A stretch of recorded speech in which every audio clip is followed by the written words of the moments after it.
Guys, we need to get started. No, he's not on.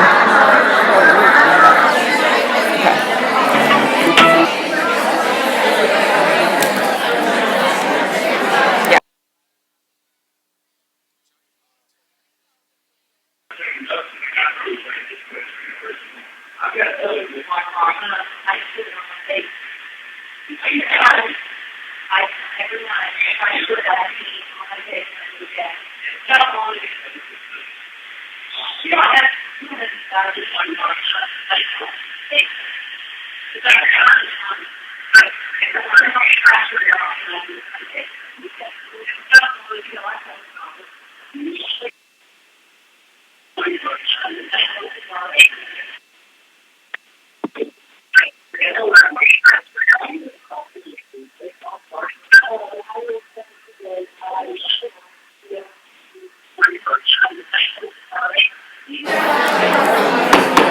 I'd like to call the meeting to order. Does everybody have their microphones unmuted?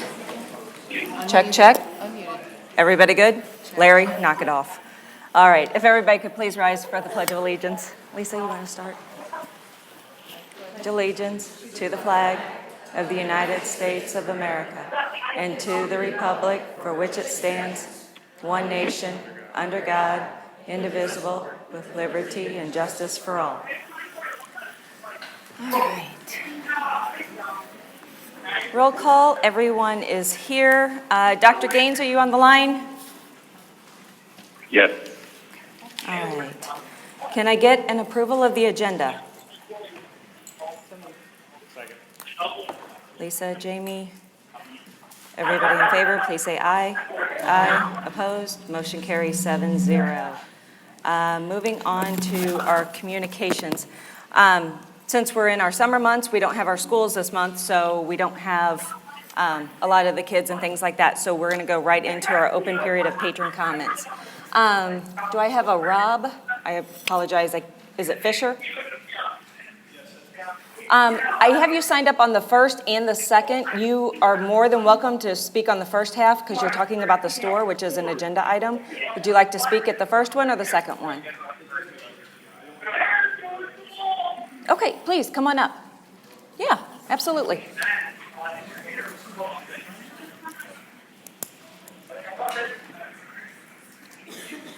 Have you ever spoken at a meeting before? Not this time. Okay. All the time. All right, you have 3 minutes. 3 minutes. Okay? Okay. Yes, my name's Rob Fisher. My son went to Oakville Middle School 2 years ago. My daughter's there now. I guess I'm looking at the store, and I just have some general comments here. And they're all over the board a little bit here, but the safety of the students, allowing a school or a store to be put in this same facility with the same traffic for people coming in daily, every day, I think is ludicrous, absolutely ludicrous. My son goes to Vianney High School now. You could talk to the management over at that location with this building that they had to sell a few years ago at Vianney on the left-hand side. These are high school students driving through with other people living there and, not living there, but the businesses that are there. They put larger and larger speed bumps with people driving, but having any type of traffic going through here with students at this age, when they walk after school, they have school activities, parking, I think it's absolutely crazy. If you want to put this building here and have a telegraph in and out access, fine. But having access into this facility, it makes no sense. We have Deerbirds, we have Schnooks. The school bus is getting out of school. You say it opens at 9 o'clock. You got people coming to the school all the time. Is there any case study on how many, Aldi's I'm sure has all kinds of case studies of how many people are coming into this location. For cars, they have, I'm sure, all kinds of different case studies telling you what they expect on sales, how many cars per day, per hour, per 30 minutes, per location. Have we looked at any of that or any of that stuff, knowing that? Besides the doctor made a comment on there, well, people will figure out not to come by here at 3 o'clock, 4 o'clock. Is that what you want to go on when a student gets hurt at this age, in 6th and 7th, 8th grader? That's what we want to do? Is it like cars go by there and have that happen? By, the people in this area, which is getting a little bit older, in this area, by all means, look at the numbers. And you're going to take that odds of letting a 6th or 7th, 8th grader walking around or after school activity get hitting by somebody rushing into Aldi's to pick something up. And we're going to go by, people figure out not to come by with the school buses. Ludicrous. Absolutely ludicrous. again, parents lining up, we already have an issue of parking. Okay, parents picking kids up. Okay, they're lined up all the way down to the street, backed up. And then you're gonna let cars come in the same area to get into that location for this area? Crazy. You already have an issue with parking going out. Do you think anybody's gonna care pulling into Aldi's about besides getting to Aldi's and picking up, besides the students, besides picking up their lunch or breakfast? No, they're not going to. So, overall, that's my comments. You can see I'm pretty passionate about it. But with these young kids at this age, letting any other traffic, I don't know any other school. I grew up in St. Charles. I can't even picture a school around anywhere that has access where customers can come in to where the school property is. If you want to go down with that and somebody gets hurt and you guys approve that, have at it. Crazy. Thank you.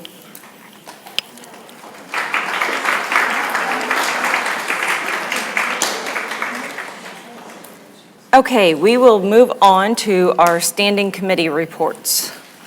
Who has been to what lately, or what do you have coming up?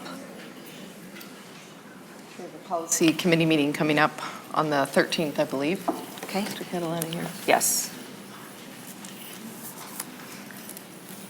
Do you want to do MSBA last or first? I'll go ahead and start. Okay. Last weekend, MSBA had their legislative summit, and I had the pleasure of awarding Jean Preto her master's certification as a certified board member, which is a pretty big deal, the number of personal hours she put in and just her participation in events.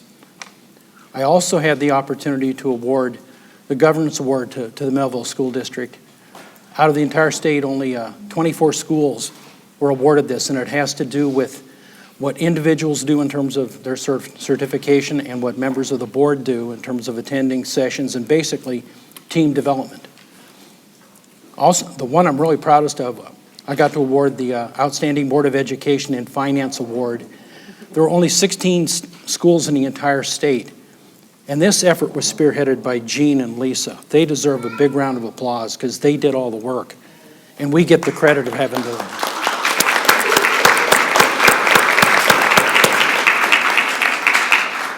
The other thing I wanted to mention, in our delegate assembly, we've taken all of our advocacy documents and pretty much streamlined them. When I got done with that part of the meeting, I got blindsided by this goofy school board I'm a member of, and they walked up and they had gone behind my back, and this is a proclamation from the Senate in Missouri saying that I'm really a wonderful human being, and I'm not sure where they got all the script.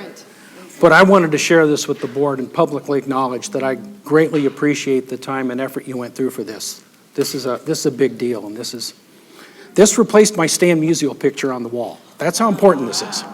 Well deserved. But hopefully I want to get a picture with the entire board with this tonight. Great job. Absolutely, absolutely. Congratulations. Very nice.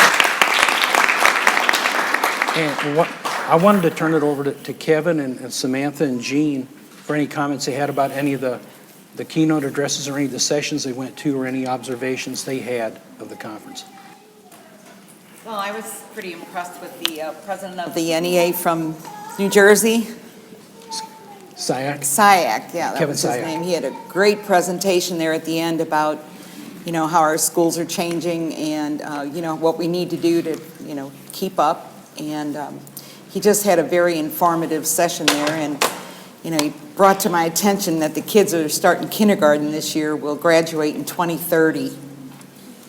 Like, whoa, I won't be around to see it. But Yes, you it was will. kind of an eye-opener that, and all the kids that were born in the 90s now are out of high school. So that's, it's like, whoa, where's this time going? So anyway, it was very informative. Every aspect of the summit was interesting and informative. And I always come back from these MSBA things, like, I want to hurry up and do everything that we picked up down there. I want to use it all at once, and of course that's not possible. So I have to try to restrain myself and improve as we go along, and hopefully that's what we'll do as a result of many of the things that we picked up there. So that's My favorite part of that weekend, I mean, not favorite part, I think the most informative part was the opening speaker who talked about what makes an effective board, and it wasn't that he just brought his opinions of it. This is a person who's actually done studies of boards, effective boards, all different types, and broke it all down with data. So it comes into diversity, professions, all sorts of different things, the attitude that people on the board take, if it's more about them, if it's more about the kids, the community. A lot of very good information that we were all at that and all kind of walked away from it, I think, with the same thought that this is something we need to pursue further and do a self-evaluation on to see kind of where we're at and what we need to do to get to that next step. Personally, I think a lot of those traits are traits that this board has, but obviously there's always room to get better. So the fact that it wasn't just opinions, that it was actually data over a number of years looking at school boards across the nation and what they did, how they were made up, and how that impacted student achievement, I thought was really good. We did. We spent all day in sessions, and it's amazing the amount of information and knowledge that you can learn from other school board members that are there, the topics that they have. So it's a great way for the board to continue our education and making sure that we're constantly developing, learning more. You can surprise an 11-year board member. So it's, as everybody continues to go through this, we have a lot of good things, and it was, I was with Kevin, the opening speaker was probably one of my favorites, and a few of the quotes he had up, we'll see if we can't try to share because they were pretty interesting and pretty funny. So yeah, it was definitely a good weekend, so. Can I go back to policy really quick? Yes. So just as a little bit additional information, during our policy meeting, what I should have noted was we've had a lot of discussion around a few recent policies. Last meeting, current meeting, and we have a number of things coming from MSBA as Larry and Mr. Catalana have identified, and that is what I think it's beginning the bolus of all of those policies, current and future, that we'll be reviewing, I think, at our next policy meeting. So I think Mark had indicated that we should be prepared for the onslaught of many policies coming our way. So We started. About the composition of it, I don't know if everybody knows. composition of the policy committee. The policy committee is made up of a number of individuals who have been appointed to the committee. That is a number of stakeholders that represent all aspects of the district, and in addition to our 3 board members who also participate in the policy committee review. So administration also. The policies are brought forth generally either because they're new or revised from MSBA that's pushing down based on state legislature, et cetera, or they have been submitted through a form process that is a query to have policies, current policies, be reviewed based on reasons such as, does it currently align with what were our current practices in the district, et cetera. So those policies come forth, I believe, to Mr. Catalana, and then he consolidates all the information and is brought forward to the policy committee. Policy committee receives them. We all have a Google Doc that we look at, provide our comments, and then we come together and have discussion with regard to the policies that are on the docket for review at that particular point in time. We form a recommendation. Sometimes the recommendation is that it goes to MSBA. Oftentimes, actually, it goes to MSBA. It's reviewed by the association and their legal for additional information, relevance, alignment, et cetera. Other times it's to move it forward to the board for the full board to review and make some decisions on adopting the revision or the new policy, or we discuss it here and it goes back to policy committee again because there's additional information that is brought to the table and it needs to be reviewed in light of that data or information, and that's kind of how it works in a nutshell. Kevin, or does anybody else who's been on the policy committee have anything else to add to that process? We do have coming up, I don't know, it just came out late this afternoon. So the same as with our meetings, board meetings when they go out, there's also a link that you can click on. It takes you to our agenda. When you see the policy committee meetings, you see our new committee, our communications committee, finance committee, any of those, you can always click on those links and see the actual full agenda. With the policy committee meetings, one of the things that we're going to make sure we start doing is adding just the list of policies that we will be reviewing. There won't be a whole lot of information on them, but you can always go on the district website, you can look them up and see what they are. Those meetings are open. Anybody is welcome to come and sit through those. We do not have any participation from anybody who comes in, but you can always talk to anybody afterwards, including even board members. Anybody can come in, but the board is actually to go back through the 3 people that sit on the board, board members that sit on that committee. So just a couple that I know that have had a lot of questions and more conversation coming around is the IKC policy. So that is being reviewed on Thursday night again to get a little bit more clarification around it. Peggy had some really good questions around it. Peggy, I basically copy and pasted your notes and your questions into Google Docs and sent it to everybody so we could look to have all that information put together. The other one that we had talked about was the GBAA policy that we had adopted on accident, I guess is a good way. Yeah, definitely. So we're sending that policy back and that's going to be rescinded. So that will be the recommendation from the policy committee on that too. So those are 2 that we have coming up. I can't remember any other ones that are really crazy. Yes. We also email those agendas to everybody in the email list, and it has a live link, so you don't even have to go to the website. It's right there. Oh. You can see the agendas. Well, thank you. I appreciate that. That makes it easier, so. Good. And then our communications committee meeting met last month. We have our next one on June 21st. We were all sent home with some homework, so we will bring that back and start putting all that data together, and that meeting will keep going forward. That one's, we're slotted to meet all summer long, so that one will take a little bit. Anybody else had facilities, finance committee, anything like that since our last meeting? No? Okay. All right. Moving on to action items by consent. We have reading of minutes of previous meetings and corrections, approval of the same, financials for April, warrants for May, approval of resignation, leave, contracts, and/or employee hires. We do have curriculum revisions in there. If there's anything anybody wants to talk about, please pull that one. And then we have our MOSIP 2017 Board of Directors election. So can I get a motion to approve action items by consent? Pull I'd like to pull A and E. A and E, okay? Please.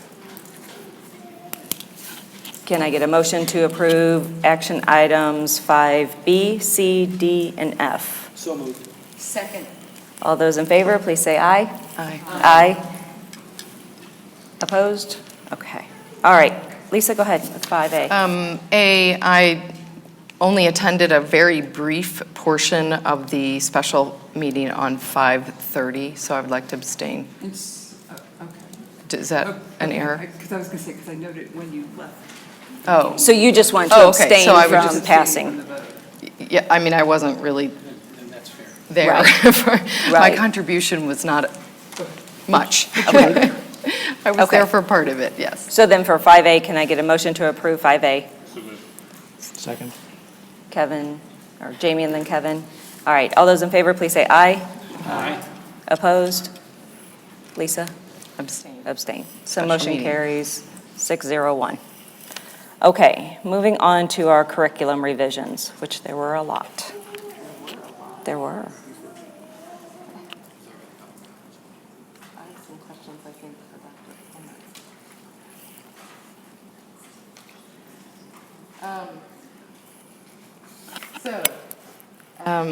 I think my questions will probably be directed toward Dr. Plummer, if you're able to. Or anyone from the You team. have the whole Yes, thank team. you, sorry. All in the front row, right in front of me, right? So, wow, thank you for all the work. I mean, that's quite a list. I would agree, Sam. It is obviously a work in progress, and we continue to grow in the development and advancement or progression of our curriculum.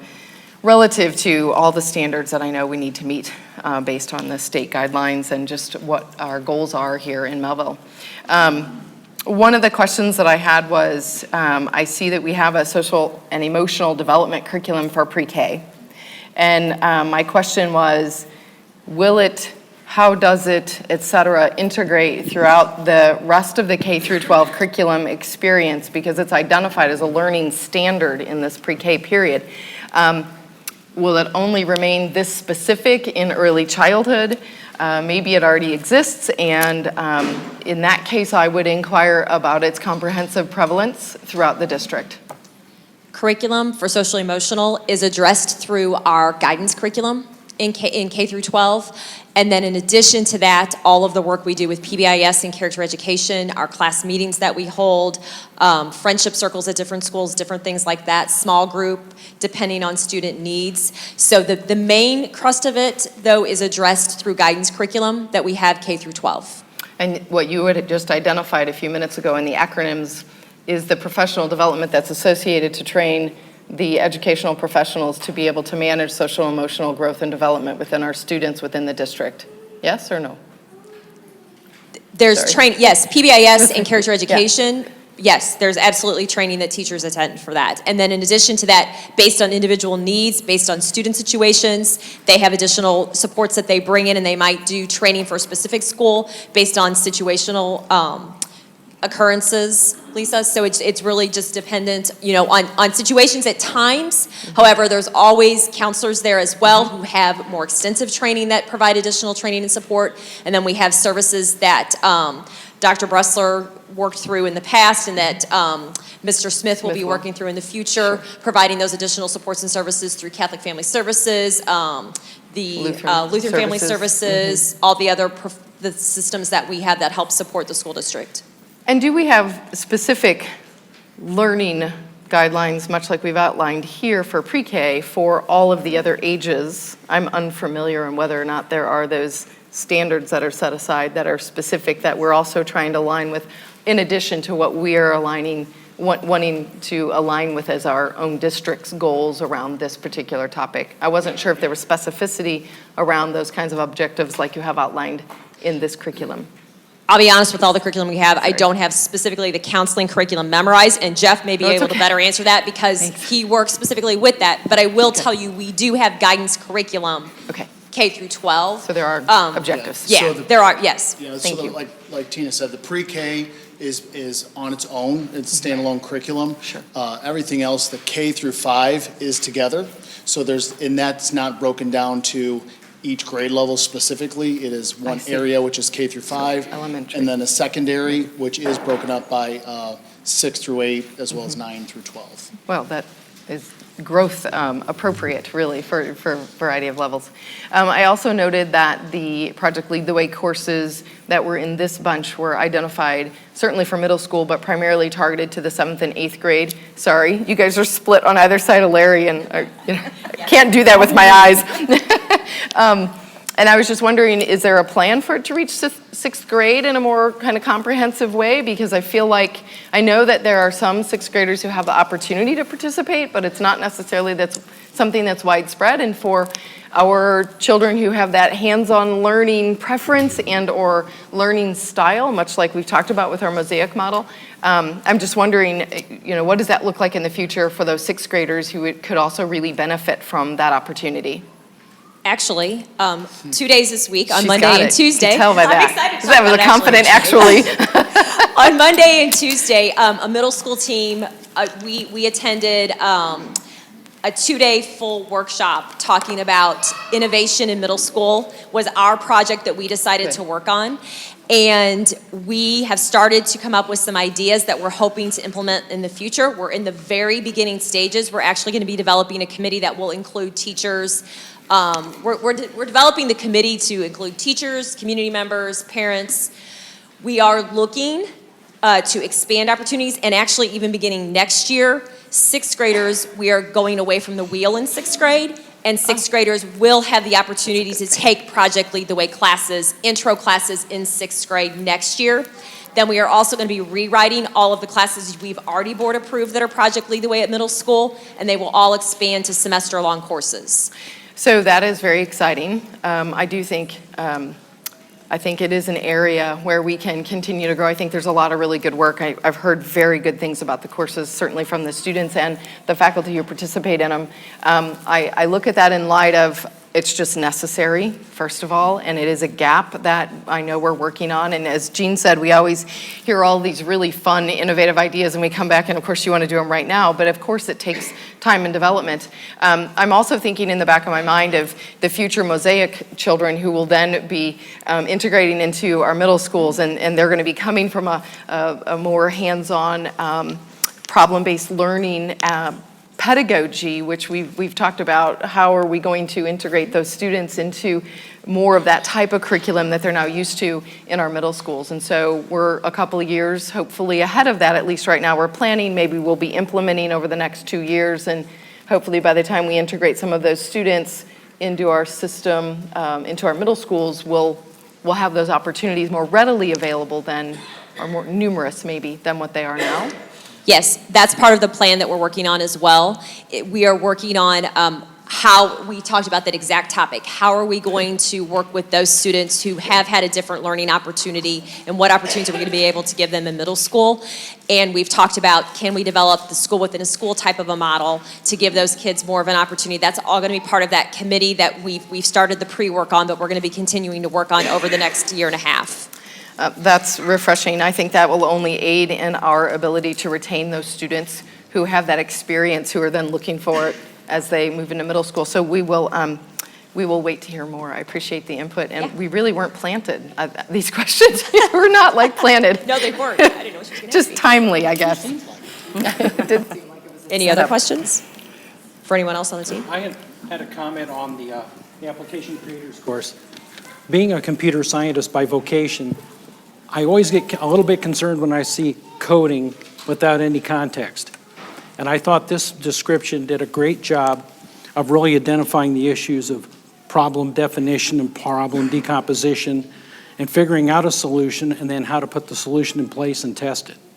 So I was very encouraged with that, and I just wanted to compliment you on it. Thanks. It's Project Lead the Way curriculum, but thank you.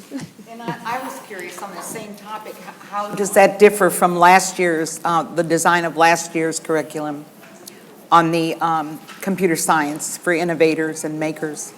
Is that different? I mean, did we have it last year, first of all? No, the classes, these are for middle school. The computer science classes were high school classes, Jean. Okay. Yeah, so these are our 2 introductory computer science classes that'll be offered at middle school, and they're only offered actually for they only recommend it for 8th grade because of the level of expectations for those courses.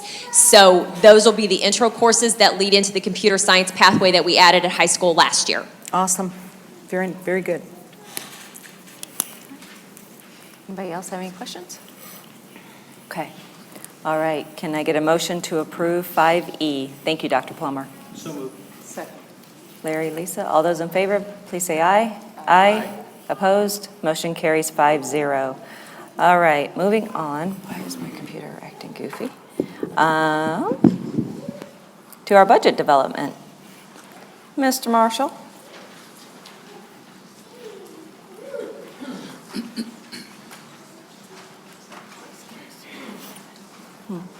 There's nothing there. I checked that, yeah. All right. So Sue is passing around some hard copies. You've got e-boards loaded with a lot of documents, and so I've got a condensed version, somewhat Reader's Digest version of hard copy. And those will just be the sheets that I plan on speaking on, so it'll be a little easier to follow.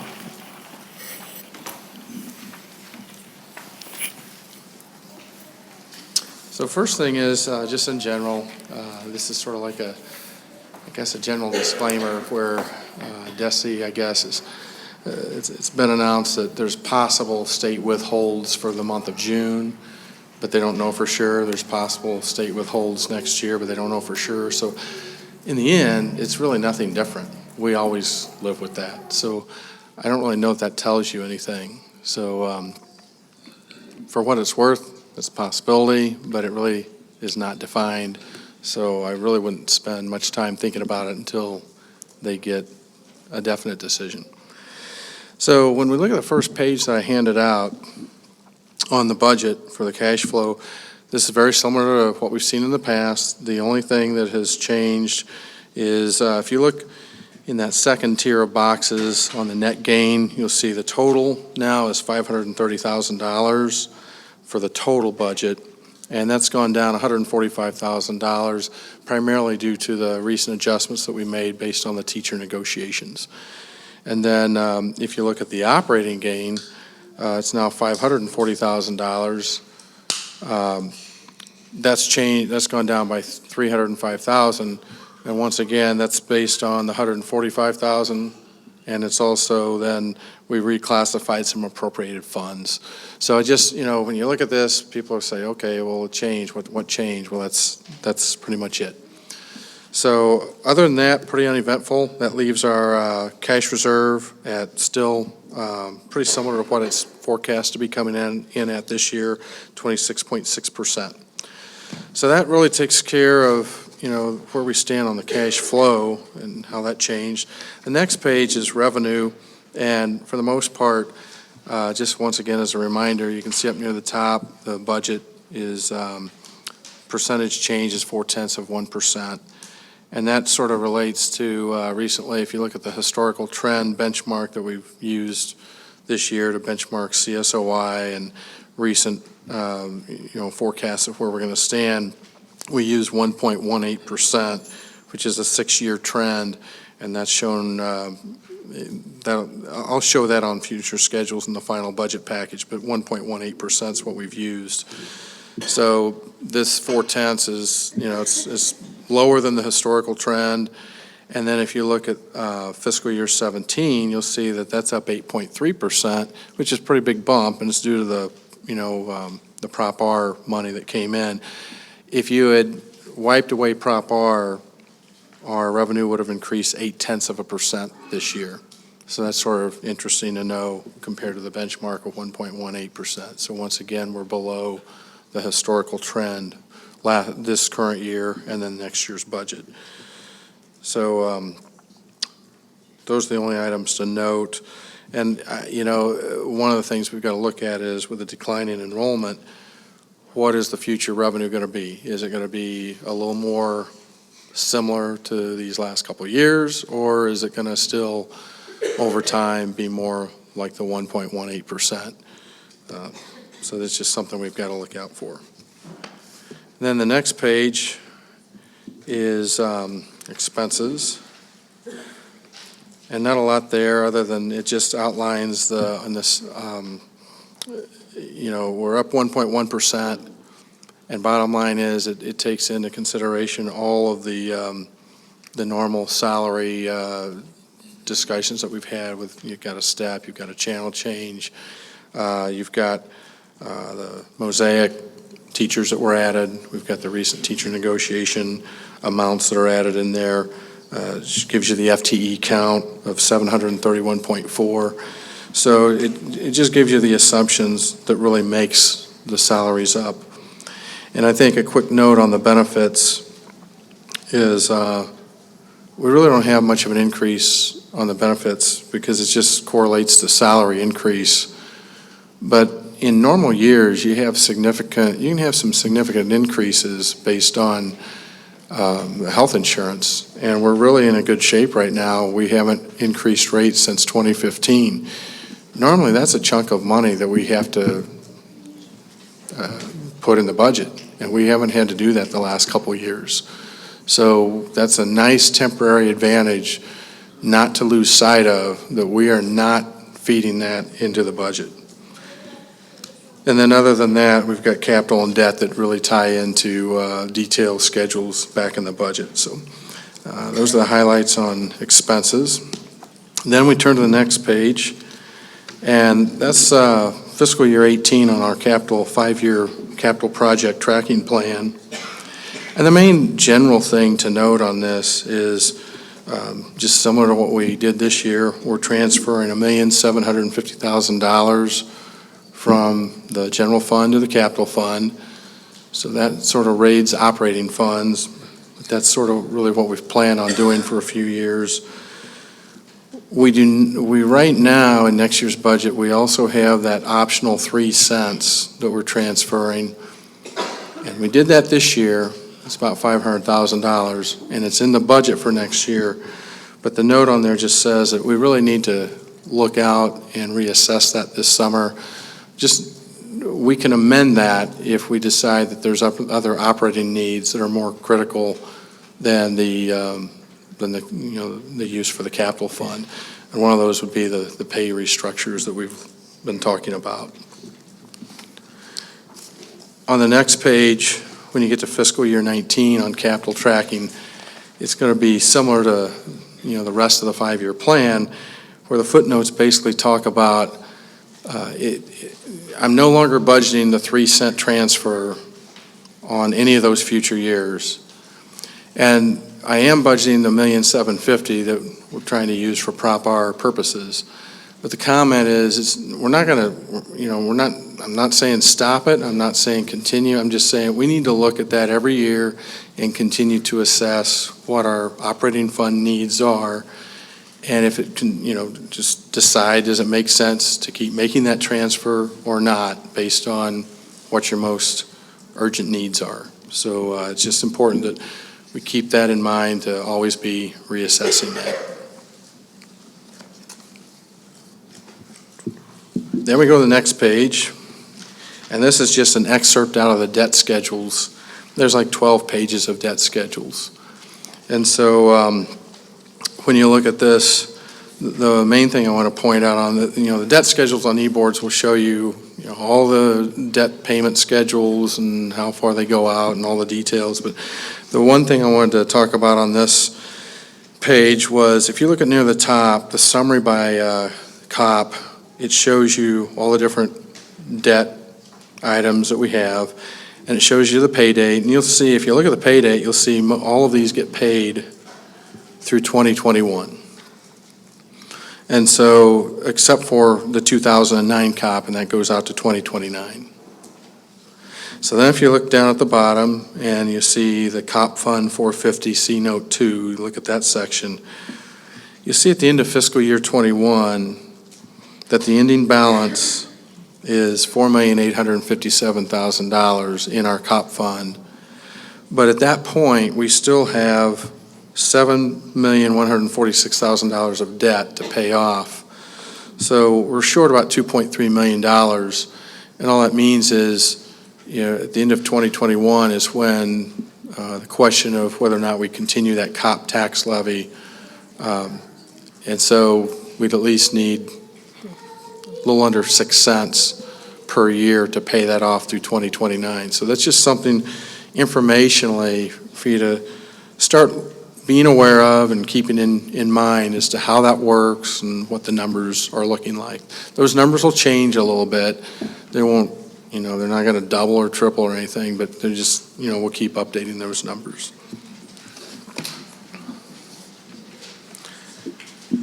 Then the next page is really just a forecast that, these forecasts can be dangerous if you take them too seriously, because you really don't know. We talk about that all the time, about how, it's hard to, budget next year, let alone 5 years out. So you have to take this with a grain of salt and just know that it can vary really, really greatly. But on this forecast, it's been based on somewhat favorable assumptions, but, I think they could be realistic, but it just depends. I mean, it could really change plus or minus. So when you look at this, you'll see that all of these years, as you go through 2021, you'll see the cash reserve percentage near the lower half of the page. You'll see the highlighted percentages. Under the assumptions here, we could still carry potentially a 24.4% cash reserve if certain scenarios play out. One of those, if you look in the assumptions box, that would assume if revenue continues to, on average, increase at 1.2% per year. But, if they're down at 0.2 or 0.4%, that's totally different. So, once again, going back a few pages when we talked about revenues, what is our future? Is it going to be like these last couple years, or is it going to be more like the longer-term historical trend? So that'll be a huge impact on that. On the salaries, we pretty much assumed all the normal stuff with a step and, the channel changes. I've thrown in some amount into the restructure of both certified and hourly staff, but I don't think I really don't know how much we're going to need. And that really plays into the fact of, what do we really need to do here going forward with, some of the key issues of salaries and capital needs. And I think one of the key things, and they sort of play into each other because we're transferring all this money from general fund to capital fund. So the capital needs and the salary needs sort of all tie in together because that determines how much money we even have to be transferring away from the operating funds. So, as we talked briefly, I think it's a very, very key strategic need that we need to look to see where do we want to be salary-wise for the certified staff in comparison to St. Louis County? Where do we want to be for the hourly staff? And then how many dollars does it take to get there? And then how are we going to get there? So that's one very important initiative. And then likewise on the capital, you really have three, in theory, you have three ways of meeting your capital needs. You can either continue to move money away from your operating funds, or you can look at, a few cents for a capital levy each year, which is a very prudent way of doing that. Or you can take a bigger chunk of money and fund it through a GO bond. But those are the kinds of things, and I'm not saying we need to do that. I'm not saying, hey, let's go out and raise taxes next year. That's not the message. The message is for strategically looking out 5 years and beyond and trying to get a picture of, down the road, where do we think things are going and how do we think we want to handle things. So that's just, it really just requires strategic discussions. I think in addition, back to the revenue side, if we end up having declining, if we can't maintain the 1.2% per year, if we have declining enrollment that is knocking that down, we also have to be sensitive to monitor how we're controlling our costs, and are we cutting back proportionately on the cost side to keep pace with the declines on the revenue if we end up incurring that. We may not, but we also might. So it's just, those are the things that you have to just keep in consideration. I think when you look at this, you see up on the top half, you see the net gain year by year. And you see on year 5, we still show a total budget gain of $153,000.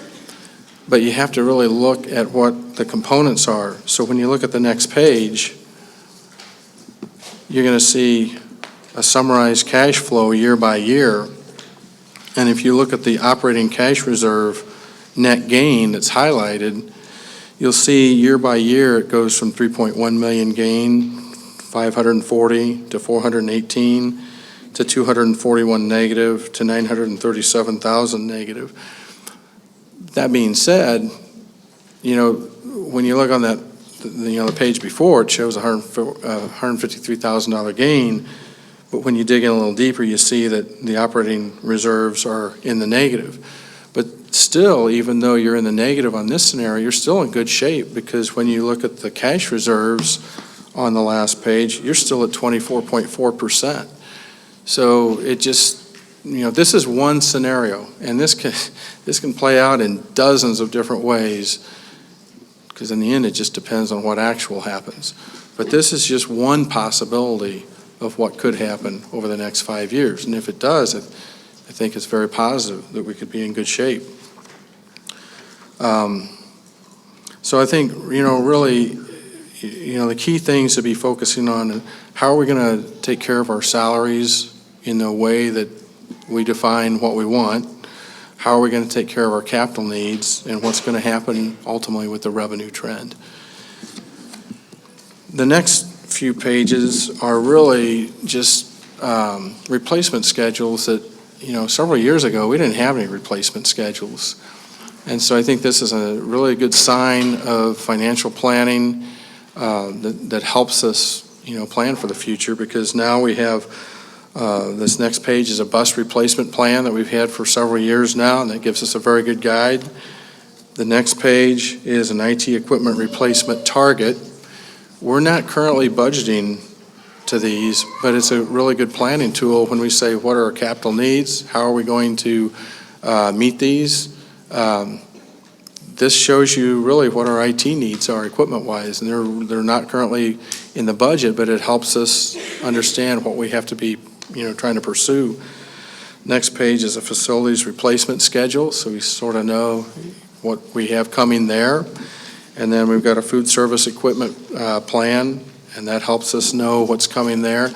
So I think the whole thing is, how are we managing financially, and how are we planning, how are we looking ahead, knowing what's coming ahead well in advance before, we just show up one day and all of a sudden we're hit with expenses and we don't know how we're going to cover those. So I think those are very positive signs that we continue to develop tools here that will help us plan.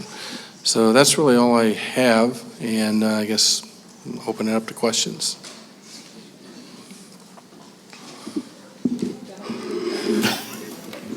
What? You're still asking that question? Really. I want to start off on a couple things you said to better understand them. So on page 7 of the document that you gave us, you said there after we hit 2021, so in 2022, this $2.289 million shortfall, and that we would need 6 cents to cover that. Are you saying that doesn't stay in the tax base, that's like an unfunded debt levy that we need to figure out how to handle? I'm really not sure, because it depends on how we handle the current COP tax levy, which we can't get answers from anybody. So it's going to be an issue that the board and the superintendent and finance will have to address at some point as we get closer to that, to figure out what are all of our options and what we should do. But we will need, one way or the other, between 5 and 6 cents as of the estimate based on today. And that can change a little bit. It won't change a ton. Okay. So that's keeping the current funding that we have now, if that's acceptable. Right. So it could be no additional cost if we Well, can keep. Yeah, right now we have 51 cents going into the COP tax fund. Okay. And we would only need 5 or 6 cents of Okay. that. And this actually ends before this is paid off. It could end depending on what everybody's interpretation is. Technically, unless we continue it, it Well, would be yeah. slated to end before we have this paid off. Yeah, if it's not continued, it would end, I think, after 2021, I believe. And then we would have a $2.3 million shortfall if it did in fact end. It's a little worrisome. That's why I'm presenting it. Yeah, thank you. The $550,000 that you had talked about, the 3 cents, that is currently going from the operating into capital. Can you explain where that came from? Essentially, where that 3 cents came from, the $550,000? It was a recommendation last year. I mean, where did the actual revenue come from? Like, It how came did from we the get it? operating funds, How did it get into the operating funds? well, through the tax levy. Okay, but not through Prop R or Prop A? No. Which tax levy It was was it? just normal tax levy money that comes into the general fund, and it was decided that, to take care of capital needs. And I think one of the things that drove that was we had a very favorable tax revenue stream last year, because you guess in the spring to budget, and then you don't know what you have until you get the actual September assessed valuation. I think we had maybe like $1 million positive variance.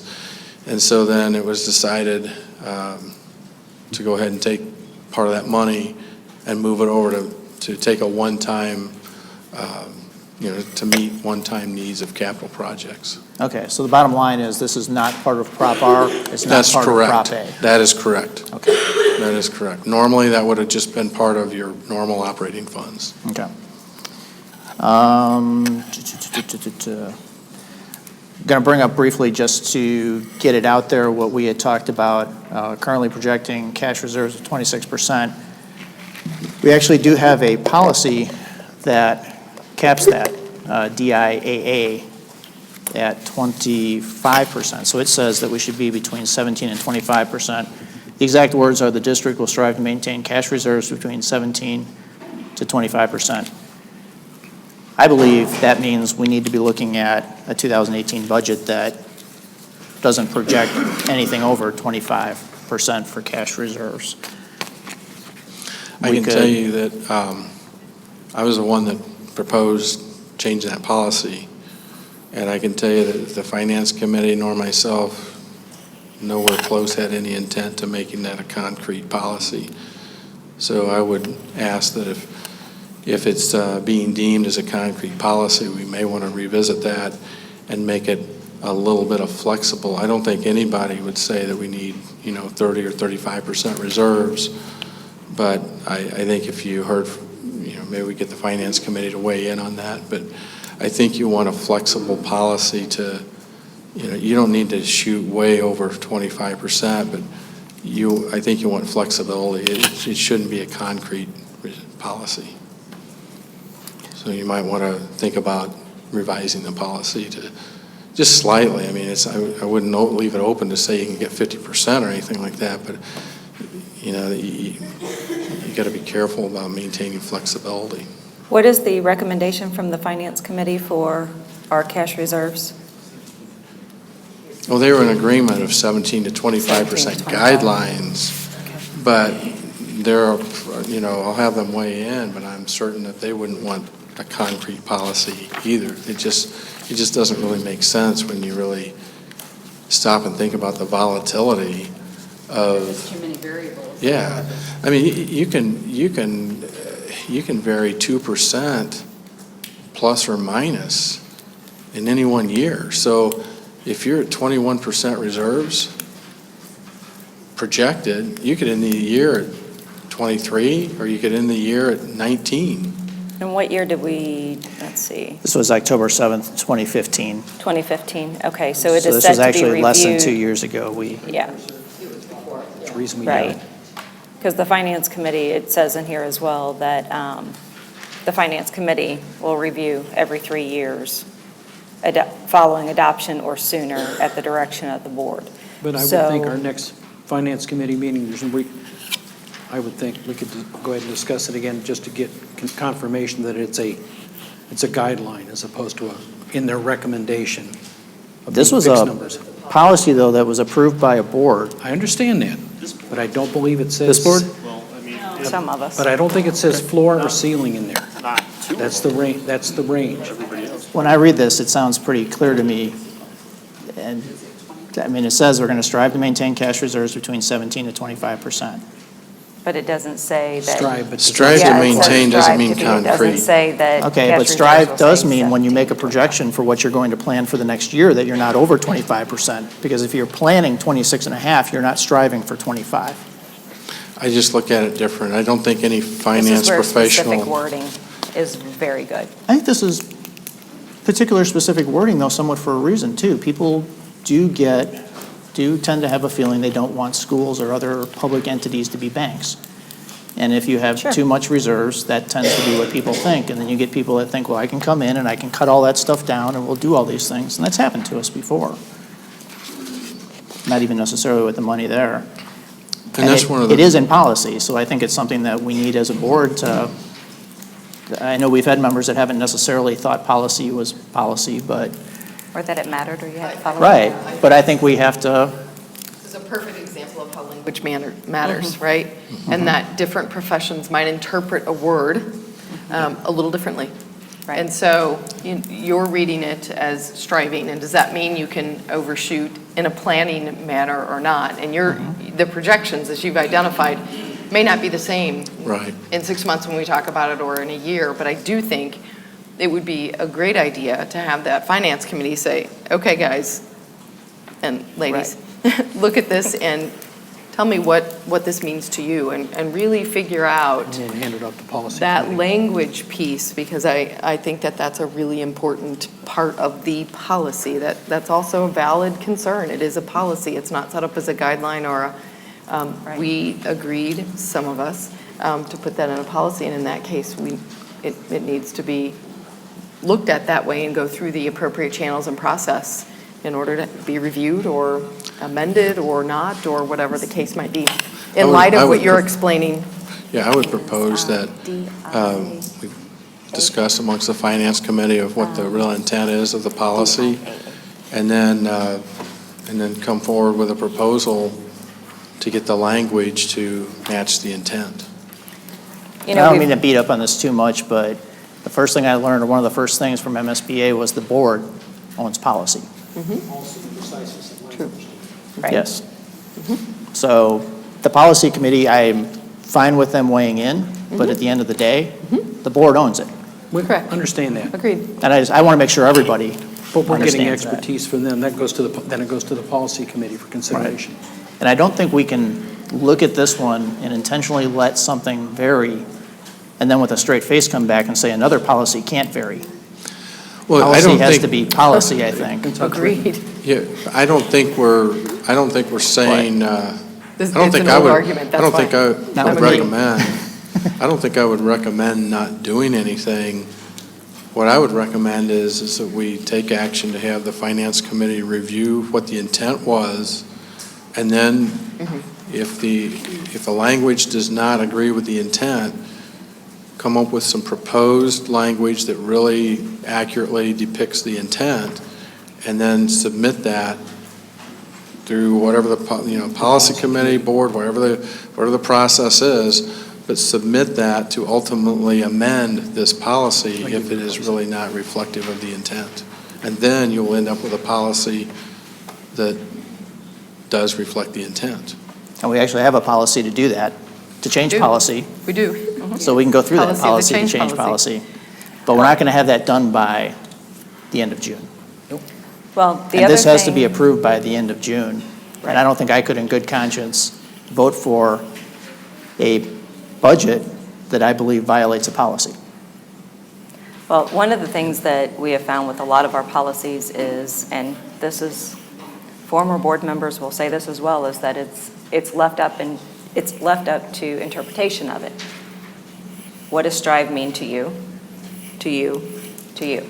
Okay, so the wording in our policies sometimes, which, again, this is why before you were on the board, the first year we were on, Mark would stand up there for 2 hours and we would bore everybody to death in here for 2 hours of reading through all of our policies and going through them over and over. Having the policy committee meetings now, that is where all that conversation happens, but we need to be looking at our policies and making sure that that interpretation piece can't happen. They need to be very specific to what our intent is and what we want done. So we need to make sure, even going through, that we cannot allow interpretation to be deciding what a policy may or may not mean. I am So- 100% on board with that. Because for me, to strive to maintain that, to that 17 to 25, it would mean this is where we want to be. We want to be close. Either way, is it 16 and a half? Is that okay? We're not quite there, but we're striving to get to that 17 to 25. We're a little over the 25, so we're real close to where we're at. So again, it's leaving that opening that we don't want. We need to clean that up and make sure that what we want, it specifically states. Strive is the Striving to me direction. says for planning purposes, since it's about $1 million for a percent, we find $1.6 million worth of one-time capital stuff that we would have done the following year, and we have that ready to pull up so that we are planning to meet 25. And then if we go through the policy committee and everybody agrees to up it, that can all go back to something else. But I don't think planning to be over is striving. And see, I don't see that. I see strive as a direction, not an absolute. And your issue... The number's an absolute, though. No, strive is not an absolute. No, the number is. I think, You strive to a range. You not strive to an absolute. To make great effort to achieve something. So we're making great effort to fall in between 17 and 25. If we I mean, can't quite plan frankly, this $1.6 is- million, then we're not striving. Right. Well, we're So striving. all in all, even though we sound like we're disagreeing with Attempt. each other, I think everybody is on the same page as far as what we want. Yes, As far we as are. a policy needs to be very specific. It cannot be fluid. It cannot be, especially a policy that goes with money. We need to clean and- up the language because Exactly. it's It It needs imprecise. to be fixed. Right. And you bring up another really good point, Kevin, and we've talked about this a little bit, probably the beginning of last year, that there really isn't, there can't be a whimsical nature to the Right. policy in use and interpretation, et cetera, because it has been noted that there have been times when it's been determined to follow what has been written and in place, and others when not. So you're correct in that whimsical nature around policy cannot guide, cannot lead us in our decision-making. It is what it says, which is part of the reason why this piece of language seems to be troublesome, because maybe it's just not the right word. Well, Kevin, would you suggest that we just have a target and maintain that target? Is that the? No, I actually think 17 to 25 is a good range. So quite honestly, I don't, and Marshall and I disagree on this, I don't think we should go above 25. So not only do I think we have to follow policy, I agree with the policy, the way it's written. And maybe a little bit more Except for taking out strive and saying you will The way hit. it's written with his Right, interpretation. Strive is not a must. that's exactly It's a what I shall. think we're Yeah. saying, is that because the word strive, I mean, sitting with That's 7 just too people vague. is meaning I don't different think meanings. it's that vague. It's Because you're vague. saying taking great But pains. here's I the could thing, find one if we're something all else, thinking it's different vague. things, it's vague enough It's that it vague. can be interpreted can- in many different ways by different boards going forward. I can go into this right So you now. simply move that out, it doesn't matter. I can Kevin. find $1.6 million right now in this to Well, pull sure. forward. Who And we could couldn't? then be on our 25%. Right. It's not about if you could find the money to pull it out, Pull it forward. But yes. regardless, whatever you do with it, even if you throw it out the door, it can come out. Don't do that. To get to the 25. The point is that striving, sitting here, means different things to different people, and that's what you don't want. It needs I to be think- very clear between everybody that this is what we're doing. So we should put a cap of 25. That's what I would vote for, yes. Right. So, like I said, all in all, we're arguing over the same thing. I'll stop. But then it becomes a governance question versus a micromanagement. For a budget that's projected over that. so that would make sense if you had predictable revenues and expenses. But once again, I don't think the Finance Committee is going to explain it that way, because that's not really what we have. I could have easily put 6160 as our state adequacy target. I could have easily made very conservative estimates that would have made this thing come in at 25%, and you're still going to have the same results. So it's not about if it's 25% or if it's 25.4%. It's about the ballpark of where you're at and what's your plus or minus of where you think you're going to come in at. I mean, if we're at 35%, that's way over. That's way, way over. Right. When you're at 26.7% or something, the Finance Committee looks at that and they basically see 25%, because you don't know where you're going to come in at. Well, and that's true. There's so much of this is projection Mm-hmm. that how can you make it definite? I mean, if you want to, Contingency. You could actually find $1.6 million worth of projects that you could pull the trigger on late in the game, have them ready to go, and if you But have that's extra money assuming where that you do everything that. trickles down as it's projected. You make the call when it happens, and Oh. if you end up spending more, Yeah. you don't make the call to spend that. So, I mean, that's pretty easy to do. Well, I think it should Having also done be project noted management too, for so long, that it's- as we've talked about moving that 3 cents over, that 3 cents was going to go and sit there in the capital fund and not be touched for at least a year and a half, because we're at our limit as far as projects that can be done, not from a money standpoint, but from a this is our schedule, we're booked on trying to get all this stuff done, because most of that happens during the summer. So that's Is effective capital as and cash 25%. reserves, though? If we move $1.5 million over to capital, so Yeah. you can hit your 25%. Yes, That money's just going to go sit over in capital. It's not, it could be used in capital. it could be But it will be used, in capital, you're but right. it will be a while. But Yes. realistically, it's next April, it's the April of your fiscal year before you get a real good feel of what the state's gonna do. What we saw last year with no June check, and we're gonna see an abbreviated June check this year. We don't know what legislation's gonna do with revenue and the competition for money in the formula.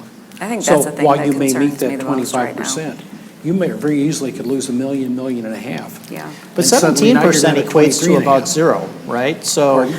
17% reserves equates to about zero at the end of the year when we're at our lowest point. And that's where we don't want to go below, right? In December, we don't want to go Current below interest zero. rates, but you- So we run down to 25 about is still an 3% 8% October, contingency. November. So there's not much margin. And that's with us running, starting with that June 30th, 26%. It's just unfortunate that All right, we should the probably. healthy move cash on. reserves are not viewed I've as a got more. plus. I think we should probably strive to resolve the policy. Yeah. All right, the next ones will be easier, Marshall, I promise. You told us what the reserves would have been without props R and A, which is, thank you, I think you said 0.8%, which seems, boy, that's really low. Can you tell us why the 2018 expected revenue increase is only 0.4%? And while you're doing that, if it works in that property reassessments kind of fit into that, could you explain how those work? I believe it's every 2 years. And then when does that come in? So in other words, So I should not let him go first next time? if property reassessments come in and it's 3% that they would have been higher each year, do we only see 3% one year, flat the next, and then the following year, whatever that next one is? Well, first of all, I'm pretty sure the 2018 revenues are down because, as we discussed in earlier board meetings, the WADA is going down. So that had a $1.1 million impact Okay. on revenue. So you would have been close to, well, you would have been over 1.5% on revenue if you hadn't had that. So that's on Okay. the sales tax and on the formula. Okay. And as far as the reassessment, we had assessed values go up 6.9%, but the CPI only went up 2.1%. So you can really only capture 2.1% plus new construction, which is about $7 million or so. Okay. Okay, so we got capped on the 2.1. So that 2.1, so if we reassessed, we get the 2.1, the following year we do not reassess. Right, And but you does it still have stay protested. level into that next year then? You still have a lot of protested taxes that get settled, so there can Okay. be movement plus or minus on that. And then you have the other big piece is the formula, so you get impact on formula, impact on sales tax. Okay, all right. That one I figured out. I'm going to ask you a question for the masses. Are you confident that the budget currently being proposed for 2017 and 18 meets the Prop R and the Prop A promises that were made for how we were going to spend that money? I'm pretty confident because right now I think we're on target to meet the Prop R commitments for this year. And we haven't made any budget cuts to my knowledge in those areas. Okay. So I think we are. Very good. Thank you. A little bit of a statement that I'll make and make sure that you agree with this. We've got 4 more years of annual debt payments, and you went through this, $9.4 million to $11.1 million each year over the next 4 years. And then those payments drop about 90% to $950,000 a year in 2022. Yeah, it's a 2009 COP. Okay. So just a statement, that's a pretty key milestone for us to get through the next 4 years so that debt payment drops 90%. And then we're looking at the potential, if the community's with us, of a no tax increase that could be really nice to put into our operating funds and keep us going for a number of years. So just something to keep in mind.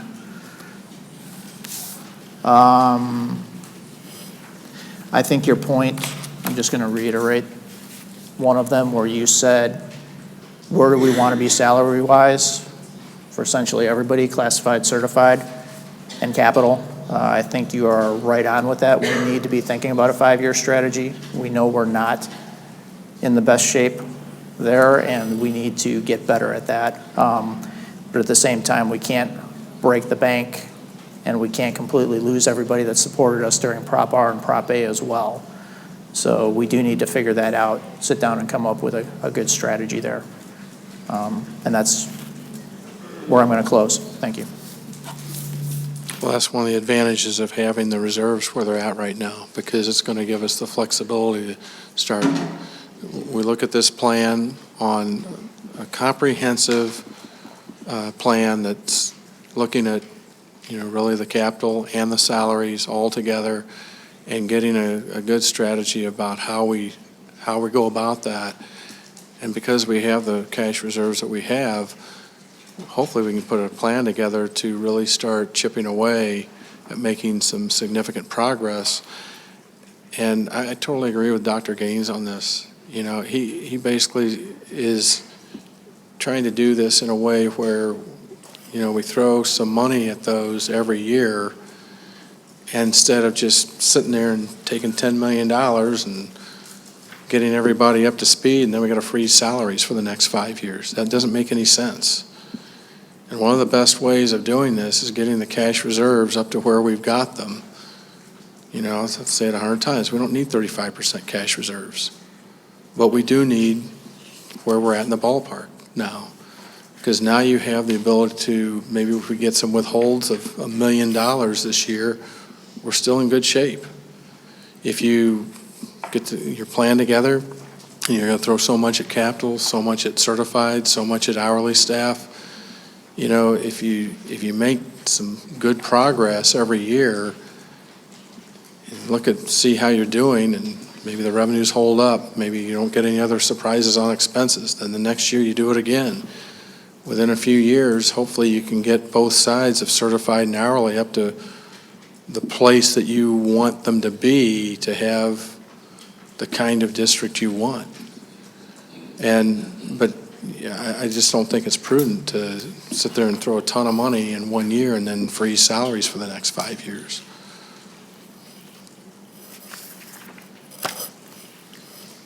Go ahead.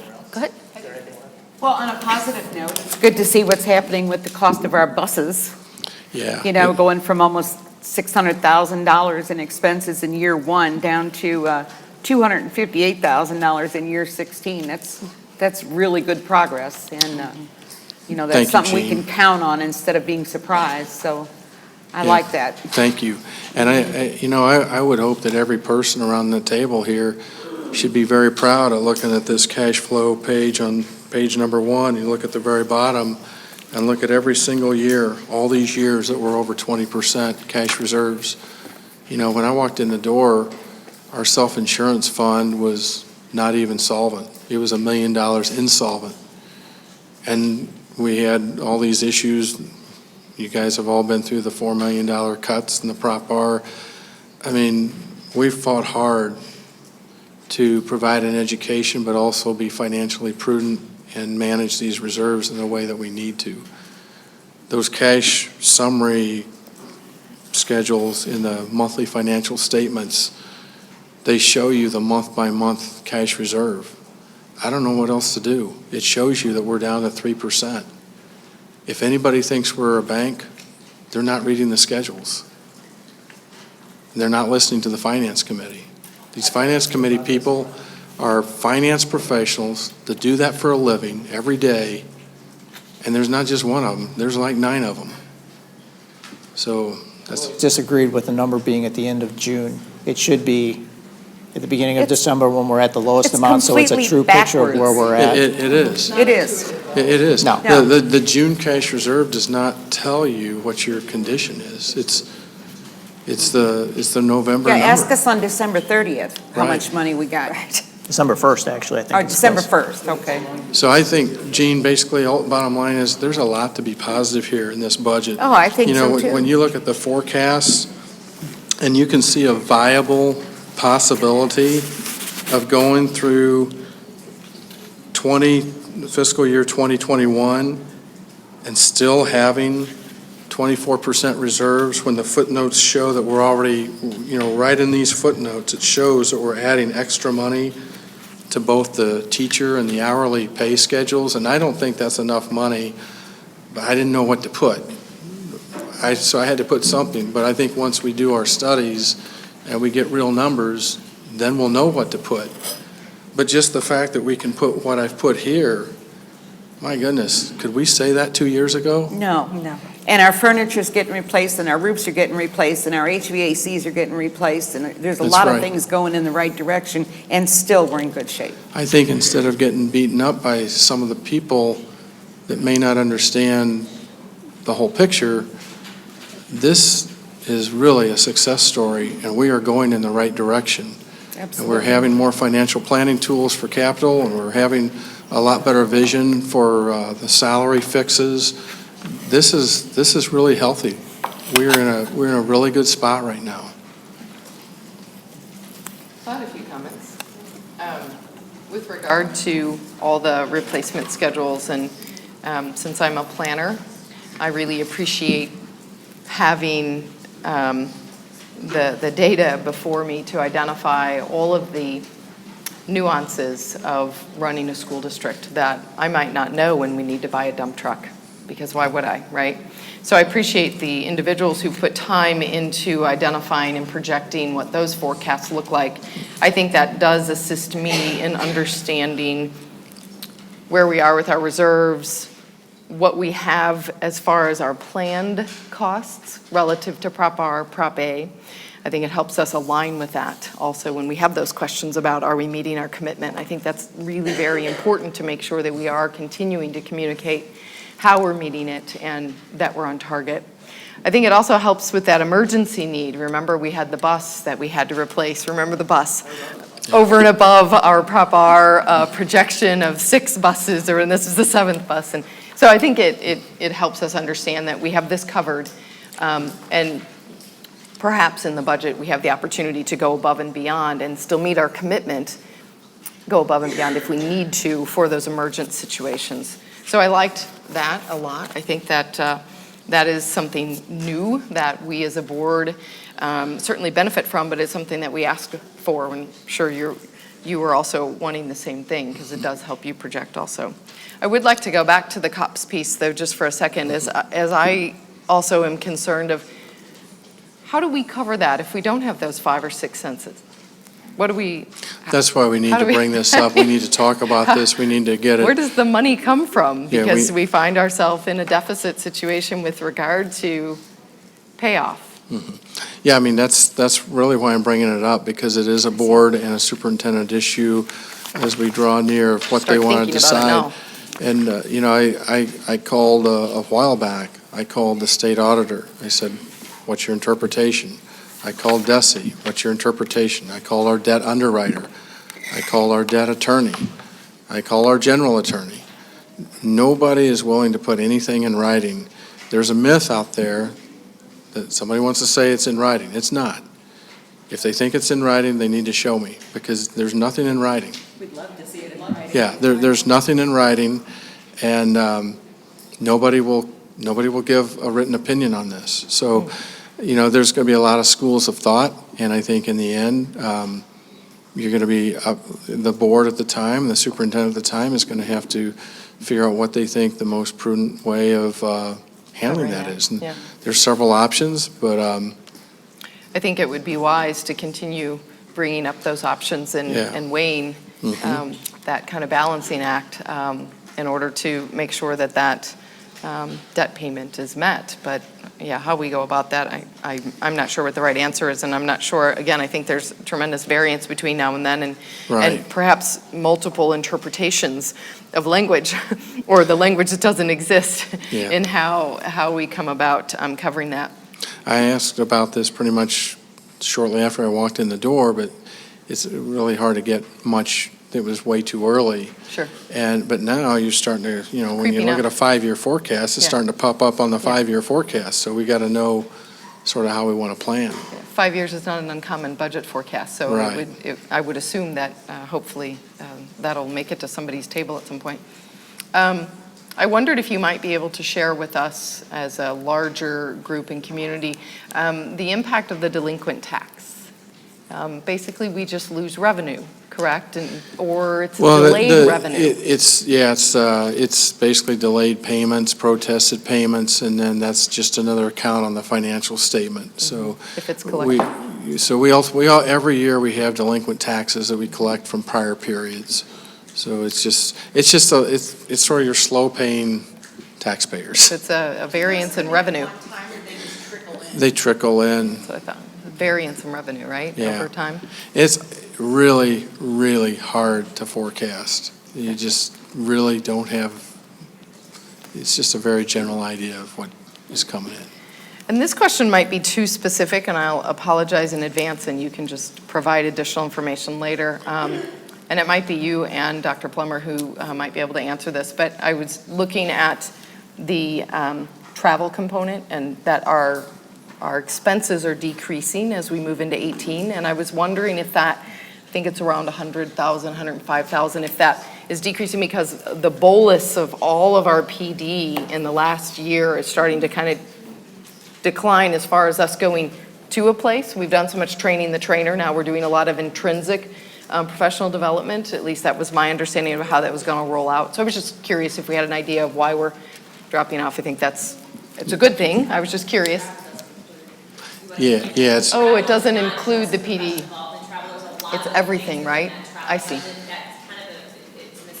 Yeah. Well, travel includes some things, but it also includes PD travel. So, it's not the only right, thing. but it's the So it bulk. could be a contributor, but. It's the bulk, because this last year, our travel was huge. Right. And the majority of it was PD related, which Right. was for Prop R, Right. which we'll be reporting And it on was our funded Prop R through that. schedules. Correct. So if, So this is everything I don't else. know, are we doing the same level of PD or not? But there's not that much travel PD. Right. As Lisa stated, most of the PD is. Train the trainer. Yeah. Okay. Well, the conferences, I guess, and stuff like that, I guess that all hits in the I travel mean, it's bucket. favorable. I was just curious I if, need to see the, I Sure. don't know specifically, what exactly the numbers you're talking about. yeah, it might be too Sometimes specific, and so. sometimes those financial statement line 17. items, It's on e-boards, it's not in this one. I apologize.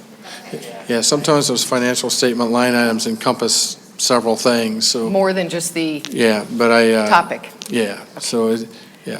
I asked Chris about this one because there's over $1 million in it this year. We didn't spend $1 million in travel. That's like $58,000 It's a month. misleading, actually. Yes. Its plane tickets are not that much, so. But the Prop R PD budget was significant. Yes. Right, And but by travel far- is the phrase But on it's not here. travel. There was not $1 million spent on travel Different last line year. item. This has got a lot of other I'm sorry, stuff in folks, it. it is in the travel line item. Yeah, Right. so we may not, yeah, it's not like Can we all look at making airline that more tickets and stuff like descriptive of that, what but it the actually conferences is? roll into that. It encompasses everything in the 6340 ethics, right? There's a 6340 account, like transportation, that does not roll into to travel, but everything else does. So can we look at separating that out to be more descriptive? Because when somebody asked me the question, did you know we spent $1 million on travel? And I did the calculation and figured that's 58 grand a month for all 12 months. There's no way we did that, and then asked the question. didn't. I can clarify And the we didn't. breakout. And we didn't. It's- I Just can for clarify the clarification. breakout. Or not 58 grand, it's more than. But a Sorry, lot of it's it is, 58. it's really PD that's not, I guess they're conferences, but it's not airplane trips. It's also if we bring somebody in to train. Apparently that goes in this. Marshall, the majority of that $1.1 million is not to travel. It's things that we Bringing. in. We have very Okay. large contracts. Bringing trainers in. And that is not sending people to conferences or sending any of that. And I think Dr. Maines had, I think that's what you're talking about. He did, he answered it. Yeah. Okay, Yeah, But we have it's- very large contracts for our discovery education. Just a misconception. For our math, Okay. things like that. Right. That is Right. not travel. We do not send people to conferences. And this is a public Okay, document, so it'd be I'm- nice if I'm not people saying didn't. that. coming in. I'm saying Just to it's, clarify, the majority of it is not out ex-con. Okay. So Kevin, you're basically saying if it would sort of distinguish between professional development and transportation, Yes. that would be. Yeah. Would that be a little 100%. bit more clear, so that when you see travel. Or maybe there's then Yeah. a third one, travel expense, you know, the PD, Yes. transportation, Everything that travel goes along with expense. Right. Because this is asking the question, who went on the world tour last year? Right, That's- right. I did. We'll clarify that somehow. We'll look at that. That'd be appreciated.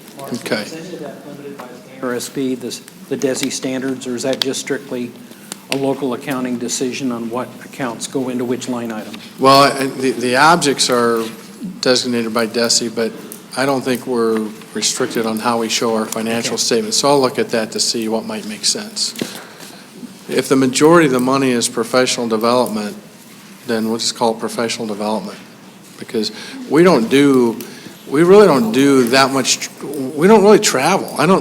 People don't travel. They just, there's not hardly any travel. Because that tracks with the PD money we're supposed to use out of the budget anyway. Yeah, because a lot of, think it's that's what I'm misleading. saying, a lot of those dollars are meeting the Prop R PD requirements. So, it's probably just a ridiculous name on the financial statement that really probably ought to be called professional development.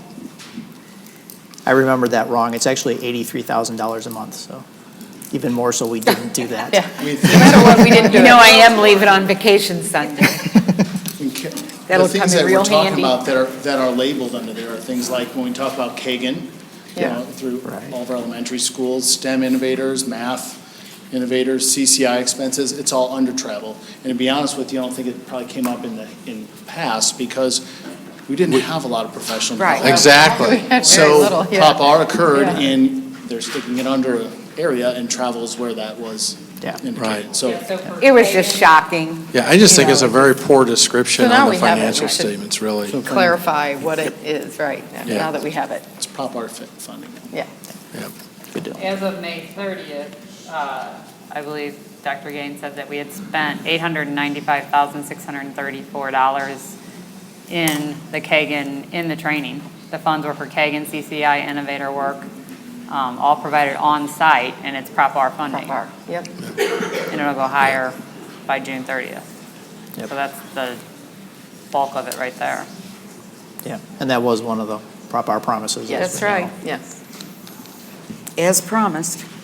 And Martha, I had one quick question. So the Finance Committee meeting that we had back in December, we had budgeted, we were looking at the cost for Mosaic, CSOI at the time, and we were looking at year one reoccurring cost for teachers was going to be $455,000.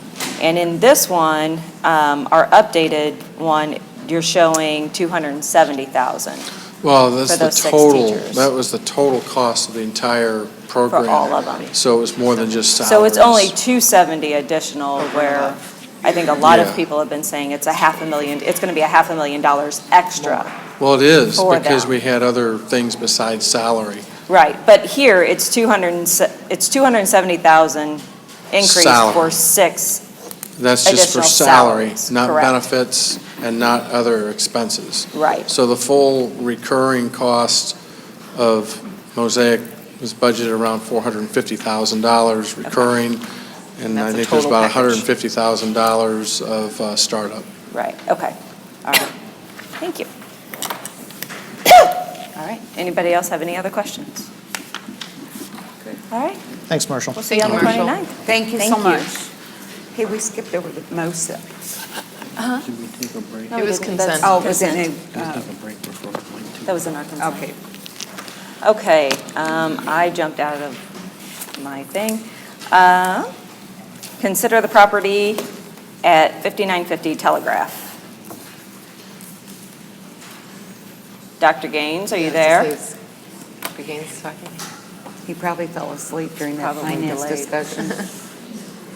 Yes. There we go. He's saying there is a delay, so Okay, all right. we'll say he's slow. Yeah. Satellite. Okay, I apologize, I'm trying to flip back to pull up what we're looking at here.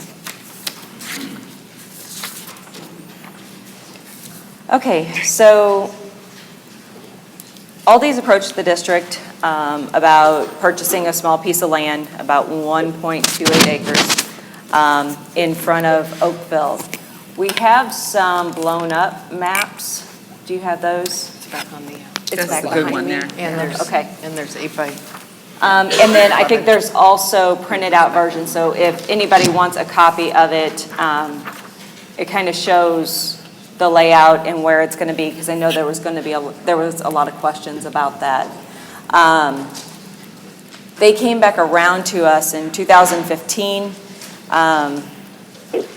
We have put a lot of contingencies in on this, and I think for a while, we would go months on end without hearing back from them. Because if we were going to do it, we wanted to make sure it was done right. So currently, as it sits, it would be $815,000 for approximately 1.28 acres on the north side entrance drive of Oakville Middle School and Woolman Elementary. All these would be, if contingent on them getting all of the approvals, they would widen the entrance. They would share the light, but they have a right in and a right out that would go directly into their parking lot as well. So I know we've had a lot of conversations about traffic, things like that. So there's going to be a way to get in and out without going through the light as well. We've had our attorney involved around the contract language, because again, the amount of contingencies that we've put in this has been very detailed. So with the $815,000 that they would be purchasing the property from, per deci, that has to go straight into our capital projects fund. That money can't go anywhere else. It has to go straight to that fund. So do you guys want to do a motion and all that to open this up for conversation, or I think we have to have a motion for it, don't Technically, we? you should for discussion. Okay, all right, so can I get a motion? You want a And- motion to approve, and then we'll talk about it? Yes, Okay. yes, this is So- strictly just to open it up for conversation, this is That's not a fine. vote. So I move to approve the contract for the sale of the property, approximately 1.2 acres at 5950 Telegraph Road to Aldi's, Inc. Okay. second, Dino, second, Now okay. let's talk about it. open. I kind of want to have, I guess, more of a group discussion on this, because I would like all of us to kind of talk about where we started with this and how we got to this point, because the community has known about it now for 4 or 5 days, right? We've known about this for 2 years. And I'm not going to remember everything and all along the way to get to the point in which we are now. I haven't, Well, for the right. record. That's true. But Aldi's approaches the district, and I think for at least part of the board, the immediate response was no. Correct. And then we started looking at what they were trying to do and had some discussions around it begrudgingly. And over the time, we went from no to, well, let's see what they're proposing, and then we've changed it significantly. But the first conversation that we had was about safety of the students and traffic. Correct. Does anybody else remember any, I mean, those were pretty much Those were everything. And multiple Right. conversations with regard to But those those were topics. kind of the most Those were important our conversations primary- that we've had. Yeah, right. Correct. So where have we come? So originally, there was no right-in, right-out in the Correct. plans, and that is something that we demanded, right? Because we didn't want all of the access to be, all the traffic for Aldi to be on our main entrance. What other developments, I mean, They also, when they gave us the original proposal, they also had that the school traffic was going to yield to them Aldi's in our traffic. own parking lot, and we're like, absolutely No, no, not. no, You will So now they yield to yield us. to the So school they traffic. had to redo that as well. okay. Do we know how many people, does anybody walk to Oakville Middle or Oakville Elementary? So last year, we had 22 walkers between both schools. 90% of them are middle school students, and they pretty much are comprised of specific days. For example, when we have early dismissals, that's when we find that we have more students walking. And our police officer walk with those students to Telegraph. So it's not really the concern specifically just in our drive currently, it's once they get to Telegraph Road. So currently, that's what we do now with those walkers, because the concern is not the walkway, it's Telegraph Road, like we sit now currently. Can just a little bit more information? 22 kids out of how many? Both schools. Which is, do we have an estimate? Right, so Wilwyn has no students that walk in the morning. There are a few students in the afternoon that parents choose to walk based on weather. Sure. And I would say between that 22 market, depends on the day. So, Of course. you may have days with all 20 students. I wasn't sure what our total number of How many student kids are in enrollment Oakville in Middle? those two schools together, and just as a Just rough ballpark. numbers. I mean, I'd have to look I'd back on say board close to docs. 900, 800, 8 to 900, about 800, 850. Okay. I mean, I just- open the conversation. I'm just trying to kind of go through our thought process. So how did we get comfortable as a board with and this is where I need help because I've got comfortable at some point, Safety. with the safety concerns? Well, in my opinion, it was when I started hearing about them adding or widening the driveway, that really, I mean, it was like they had a dedicated lane coming out, and that made me feel a lot better about it. I think it was also the fact, if I remember the original footprint, they had parking almost abutting, and they switched that to make that face Telegraph, and they put the building there, which gave it a little bit better barrier. Yeah. All right. Yeah, I think so. Yeah, I think the building flipped a little bit, Went didn't through it? some Yeah, and they also have permutations. the truck, their loading dock on the far side. But I Right. think your point about the access on the Telegraph for the right turns, I think is important. Right. Why would that not be their only access? Why, I mean, what What's was that? the They- reason? What's the reasoning for allowing them to They use want the this? light.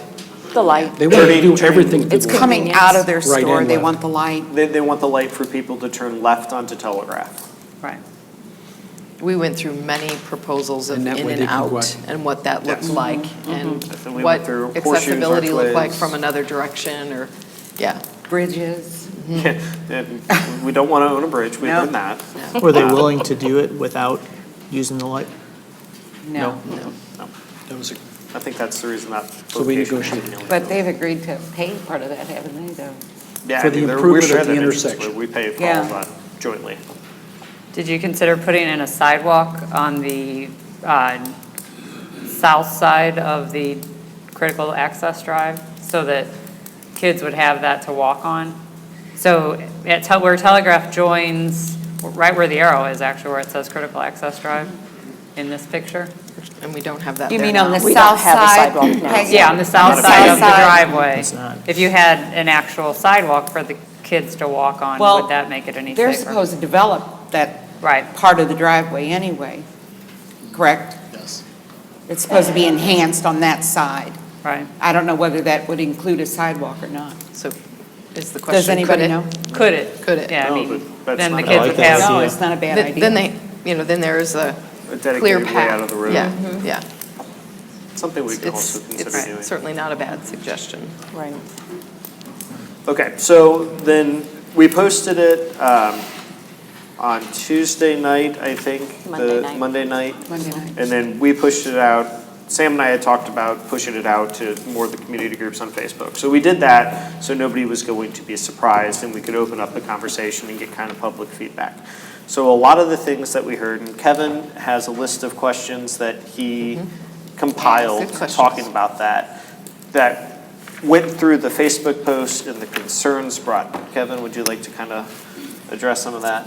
Am I catching you off guard, you and your 10 piles of pages of notes? I'm good. I got good, the all right right. ones right here.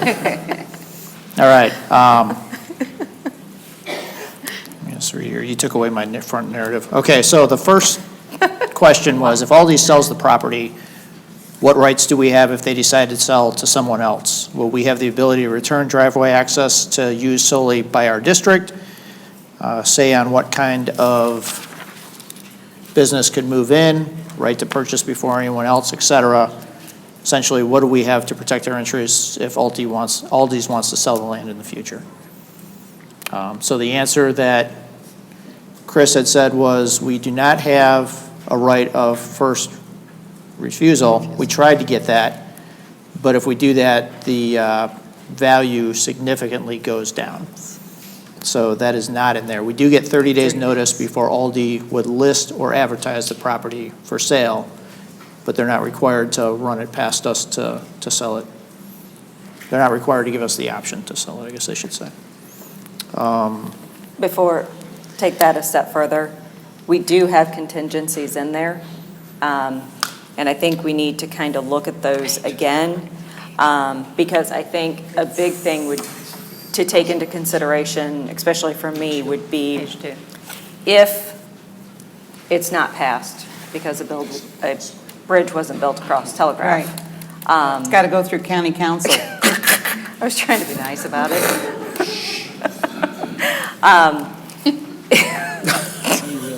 Sorry. Gene, you're killing me. That we would be able to, that all contingencies would be based upon them actually building and all these. Not, we've purchased the property, now we've gone through county council, now they say no, because they say no to everything, and then now all these is trying to sell this piece of property that they own, and we now don't have any control over what would go in there, whereas now we have that control. So for me, I want to make sure that whether that money goes and sits somewhere, once all these gets everything approved and can actually physically build and put their store there, then that check can be cashed or it goes into an escrow, whatever it's going to be. What I don't want is loss of control of that property, and no, I don't have control issues. But for this piece of property, I do. It's called So, buyer's- I know. Buyer satisfaction. Right now, So- that's the way it's written, that they have buyer satisfaction, but sellers do not. Okay. Right, Sellers yeah, have the more. contingency is written, I think, too vague personally. It Okay. says it's at buyer's sole discretion. The contingencies are, those words need to be struck, in my opinion. Right. It should be really at the seller's sole discretion only, and maybe I'm interpreting it wrong, because everything is subject to interpretation, as we learned from Kevin's little policy discussion. That was not my point, by the way, that was someone else's. But, yeah. I think she called it little. But I mean, I think to be safe, and I know our attorney drew these up, and so I don't want to disagree with our attorney, but I think to be safe, we need to make sure that we have But I some don't know that we asked it that way, so Right. that's why I would Right. want to make sure that we check that first, to make sure that if it would need to be the seller's discretion, that that's what we have in we there, both because have I don't want them to have this piece of property and then be able to sell it to whoever they want, because they didn't get the approval. I thought they had to get all that had to be done before the deal was signed. Well, that's what it states. Those are the and we have a contingencies. ton of Those are- contingencies in Right, there. so we- Those But are it the says listed the contingencies. But in 3.01 contingent agreement, it states, "This agreement shall be completely contingent upon buyer's satisfaction of or buyer's waiver at buyer's sole discretion of the contingencies set forth." So it's basically saying that it's the Okay, contingency. and in 3.02, and 3.02 says, approval of the appropriate governmental agencies of a site plan for the proposed real retail grocery store. Right, but then I'm saying, Dr. that's what I'm Gaines, saying. can I you think weigh we in? need to ask our attorney.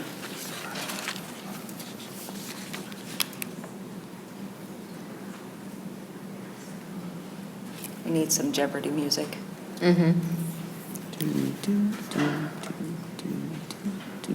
Okay, well, let's keep going until we can get him I agree with in the conversation. I think it's a Peggy on that one. We need to know that exactly what you Right. said can't happen. Right.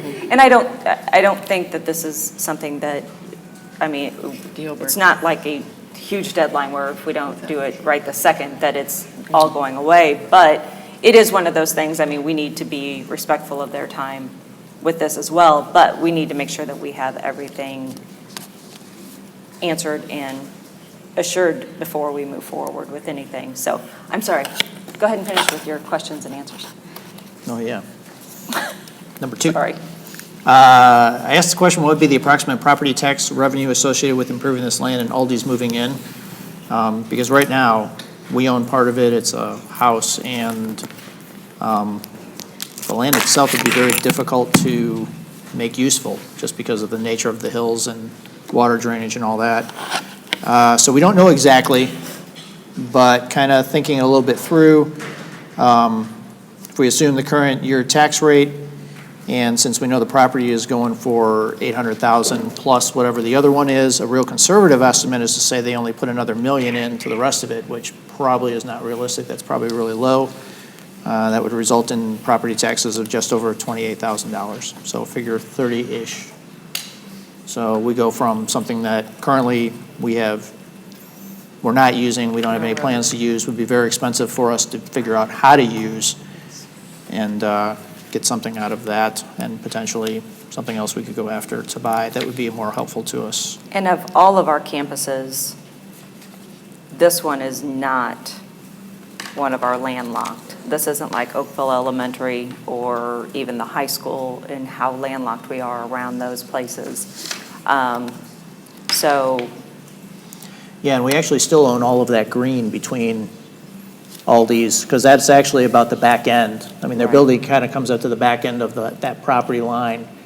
I actually walked it, as you guys know, 2 days ago. We still could do something in that area between there and the tennis court or all around there, but it's the same thing. That's all depressed. It's all water detention type area. It would be very expensive to do anything with that as well. So take that for what it's worth. All right, question, this one we know. The proceeds of the sale would go to, oh no, I asked where would the proceeds of the sale go to. Sale of property is required to be deposited in the capital projects fund, which we've talked about. The idea has been to set aside about $400,000 for the acquisition of land around Oakville Elementary, which we know is extremely landlocked. right. The remaining could accelerate our facility maintenance schedule since these are one-time funds. I asked the question, why Aldi's, why not Trader Joe's? Because that's been asked a lot. And the answer was Aldi's approached us, no one else has, and I think most people now kind of know Aldi's and Trader Joe's are not actually the same company. They're known as sister companies where it's a family that owns them, but apparently that family had a falling out, so they're actually two separate companies, or two brothers had a falling out or something, I'm not sure what, but very similar, but they actually are different ownership. What about safety for children walking to and from school or going to the Deerbergs Plaza after school? The thought was that this should not be an issue for sure in the morning because Aldi does not open until 9 a.m. And both of our schools, kids come in for drop-off before that. After school could be viewed as bad because they will be open at that point. Could be viewed as this was kind of interesting, it could be viewed also as a place to stop for snacks and drinks, which will probably end up happening, or it could be viewed as a shortcut through their parking lot, which might even be safer than Telegraph, unfortunately, because that can be a little crazy. I tend to think Aldi customers will avoid school dismissal times after fighting the traffic once. Most of us avoid it anytime we can. Normal basis. Number 6, what impact will this have on school traffic, especially at drop-off and pickup times? Drop-off should not be an issue because of the morning, as we talked about. Both schools are in session by this time. Pickup could be an issue, same idea. Once people do that once, they probably won't again. What impact will this have on parking spaces? We may lose 2 or 3. Probably shouldn't say this next part out loud, but he suspects parents might park in the Aldi spots at some school events. Shh. All right. Next one, why are we not improving this land for another use such as Oakville Auditorium, Early Childhood Education Center, more parking spots, something like that? Parking expansion priorities are at other locations. An auditorium or early childhood center would take investments of the size that would require voter approval of a lease or a bond issue. And for now, we're expanding early childhood in existing facilities and addressing priority facility needs within existing facilities. And this is kind of a point that I guess I'm going to expound just for a second on it. Talking with a civil engineer friend of mine who's a consultant that does traffic stuff and civil stuff and stormwater and all that, has been very involved with St. Louis County and city for permitting. He knows this property and told me it would be very expensive to bring this up to use. Aldi's makes money off of easy access, and that's what they're going for here. So easy access means more money coming through their doors, but for our school district, spending more money to upgrade that piece of land and then putting something on it, we don't get any extra revenue from that. So that's just extra money that we're putting into that to get what it is that we're trying to get. So if we're able to, someone else it's worth that much to them, we're better off finding things that are already pre-made where we don't have to put a bunch of money into prepping a site and doing all of that stuff and engineering studies and permitting. And just an observation that when we go for something, we're going for a building, a place that's kind of set up for us. So a little bit of a sidelight there. I can't imagine what else could go there. I really can't. I mean, that we could use it for. Yeah, if we did, it would cost a Yeah. decent chunk. What are the implications to student and employee safety in these two schools with the grocery business this close and at the entrance? Thought was we're probably going to get a few people right in the beginning that kind of missed the turn, may have to circle around. It's probably right. I think most of this traffic would occur during the school day or after school is out. Principals and staff will have to be cognizant of keeping doors locked and shut, and he said that's not been a problem at either of these schools. Standard practice. That's right, that is Standard standard practice, practice for yeah. all of our schools, that, I mean, Make it once buzz school's in. in session, Yeah. you are buzzed in. Yeah. And it is a decent chunk between them. It's about 60 yards from that property line corner on the southeast side to the circular edge of that parking lot, paced off, so give or take a couple of yards. I asked the question, are we getting a good price for this land? How much are we selling in acres? I believe it's 1.28 acres for $815,000. Board looked at comps before setting a sales price. In setting that price, I'm actually not going to read this next part because it gets into the negotiation side. All I'm going to say is that the answer is yes. Yes. That we believe we are getting a really good price for this. I'll say it that way. All right, one last, well, probably two.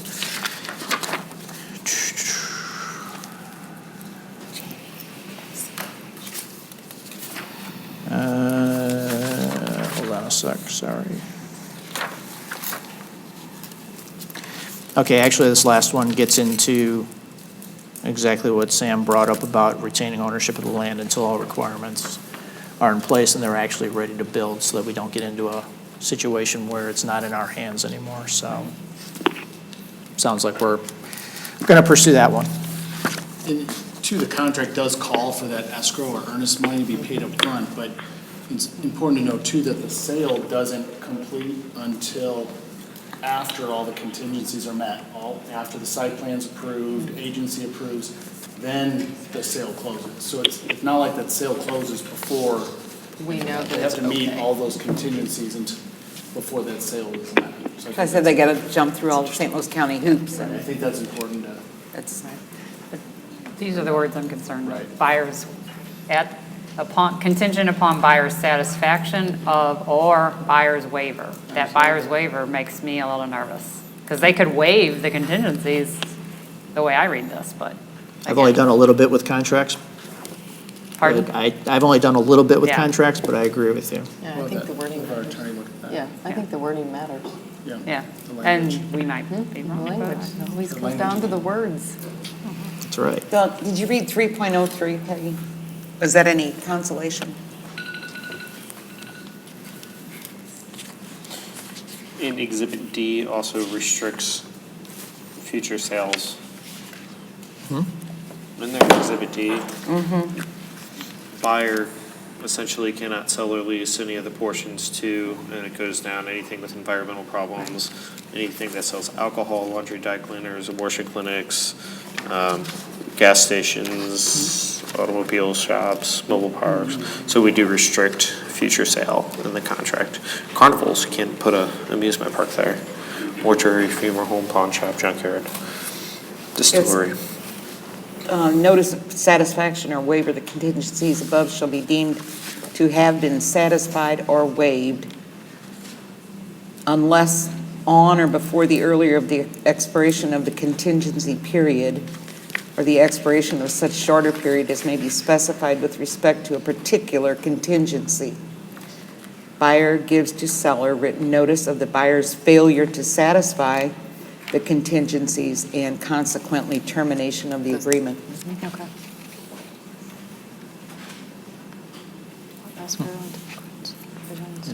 Okay.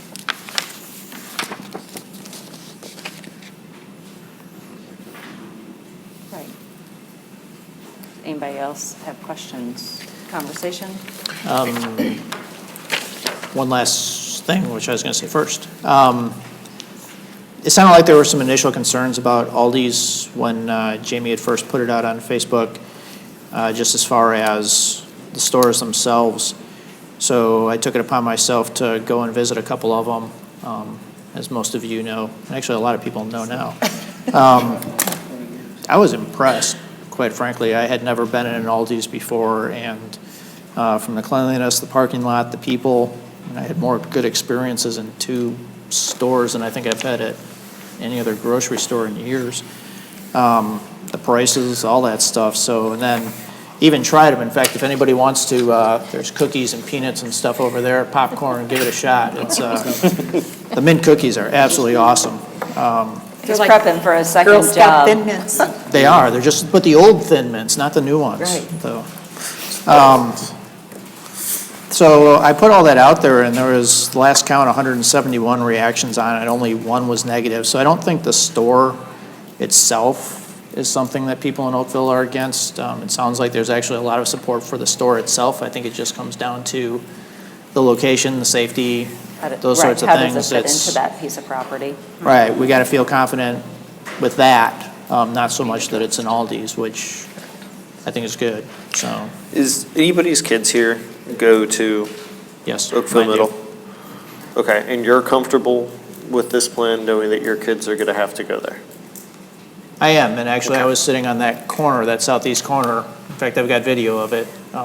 To look around all that stuff, just kind of looking to see how far away everything is, and yeah, I am comfortable with that. And I'll piggyback on that, because that is where Oakville Middle's where my daughters, who were back here being well-behaved, are going to go. Very cute. I have a mess to clean up afterwards. And as a parent that is going to have to deal with this in a few years, and putting myself in that perspective, if not just, another grocery store down the street, great, it's cheaper and more convenient to my home, that's where my kids will go. So, I mean, when I look at the safety aspect of that, I'm putting my child into this equation, and I'm satisfied, personally. And that's the same thing I did, because when I was sitting on that corner, that's exactly what went through my mind, is my daughter is going to be here next year. And would I feel comfortable with this? Do I trust this? I will say that after talking to Mr. Salzman from Oakville, where the students walk out of the building and they make a right down Telegraph and they go to the Deerberg's parking lot. So it's not that, I mean, that's basically where these students are going, whether they're at Telegraph Road or at Deerberg's or right there. I think we all still have the same concern, no matter where our kids are going. Yeah. I think there's more of a safety issue with our kids walking down Telegraph. Yes. And then when you get into the Deerberg's Plaza, we're not dealing with one business in there. We're dealing with an entire strip mall of businesses that, I mean, that parking lot on any given day is extremely full. So if you look at from a point, I mean, Aldi sells ice cream, chips, soda, things like that, where maybe we're saving these kids from walking that far down unless they're going specifically to a Breadco or, you know. Fruits and vegetables also for our, you know, because we do promote health in our district. Something I don't recall us, Something I don't recall us discussing were these critical, oh no, I'm sorry, yield bars. Where are you? Did we talk about those? We did, because originally the yield was reversed. It was Yokeville traffic They yielding wanted to us to Aldi. yield to them. And we were like, Oh, no, no, no. okay, okay, You gotta okay. yield Absolutely to, not. So there's physically going to be bars there? is it a rumble strip in the thing? Yeah, I think it's striping Striping? of some kind. Oh, okay. Well, I mean, realistically, how many people are going to go to that grocery store all in the same 10 minutes? During dismissal. I guess, yeah. And I think something else that we need to look at is that we need to use, in my opinion, all of the assets we have available in our district to try to educate our children and make our district better. So right now, this piece of property is sitting idle, and it's actually being underutilized. We have an opportunity to gain over $800,000 from it and put that money to good use in the district for current capital needs. Saving it for a rainy day or a what if, which is what a lot of past board members, I think, were commenting on Facebook, that we did it, but what if we landlock ourselves? What if we can build an auditorium there? What if we can build tennis courts there? Oh my, wouldn't we really be in trouble? But saving it for a rainy day is not being fiscally responsible. Letting assets go unused and underperform is irresponsible when it can go towards educating children and making our district better today. So, real forward, we have a vacant piece of property that we haven't built anything on in the last 10 years, even though they offered it to us 10 years ago. So we need to consider that. We have a chance to make a chunk of money, bring in commerce, jobs. Tax and revenue. Benefits. Tax revenue. Tax revenue. I mean, right now, my taxes go to Limburg or Fox. Right. So Yeah, we there's a yeah. lot of people going outside of the district to Aldi's. That's one thing I learned from that Absolutely. Facebook post. And heck, I think the Aldi's and Arnold's TIF too, so you're gonna pay a higher tax rate down there than you would here, so it'd be even more. Right, so, Well, and I think, this is a way, we keep talking about our capital needs and the things that we are going to still have to do in this district, and we look at that amount. You look at OES, for prime example, we have been eyeing that property for a very long time around there. We even went, I guess, the first year we were on the board, one of our very first meetings was at Oakville Elementary. We had our board meeting in the gym. We rotated around the district of doing our board meetings in different schools so we could take tours of them, see the needs, things like that. And it was amazing to all of us that even though they built the school right there, how quickly it filled up and how many more needs there are still to expand that school. So I think for us, I think a lot of it goes into what's more beneficial. Do you expand on two properties that we already have, or is building a brand new structure the best use of money? Oakville High School, would love to have an auditorium. It needs more parking. So I could see those types of projects are not going to go towards building a brand new structure anytime soon. I don't even see a new structure being built in the next 10, 15 years. It's also important to know, not all of that is ours. Correct. In fact, it's kind of a strip that, if I can get this thing out of here, runs along there. It'd be kind of tricky to really use it. Yeah, there's a house. Tool. We're trying to figure out what you're doing. He's gonna point it. Oh my God. Lazy pointer, leave it to Come the, up here and touch it. It's gonna work? it's got no battery in it. Come on, really? I had a question before would it, Screwdriver. to address the safety concerns, would it be a big deal to put a path around the backside of the Aldi's? A footpath? I'm not sure where it would go to on the north side. That'd be the only question because that's private property up there. Yeah. We'd be No, I getting, mean around the, I know, but this part over here is not our property. oh, right here? Yeah. So it's Yeah. getting to Kevin's So you're getting point. into the other property. This is, Yeah. So you would have to, get an easement. right. So He's gonna come point. Someone got we a own to screwdriver. about here, and then this point on, there's a house here, Yeah. and that's where it's going. So the property line's like right here. Anyways, not that I took video around the area to, it's not like we've done this lately. Just the All right, thought. I've got it. Oh, there we So our go. property line like runs along here and over like that. So everything here is that house. We own this strip across here. It's in an L shape. So that's the part that we're selling. If we were seriously wanted to add parking to this, we still have all of this. And I'm not sure anything could be done here with that No. detention pond, but Wetland, yeah. all of that still exists. And then, so basically, for us to put something like this on there, we would be looking at having to purchase that property as well. To be able to put, you know, if you built a brand-new structure, we'd have to buy that property that they're looking at buying to be able to take up the space that this is taking. Oh, it's not. If we're gonna go next to Telegraph, Right. potentially we could put it back behind Well, I the would like to houses. find out about the sidewalk. I think that's a great idea. I do too. And I think. I don't know that we couldn't do that ourselves. But if they're why? doing the Make work them there do it. already, Thank you so I mean, they're They're gonna gonna have be concrete widening trucks it. there anyway, just have them pour extra Yeah, slab of concrete's not that concrete. expensive, so.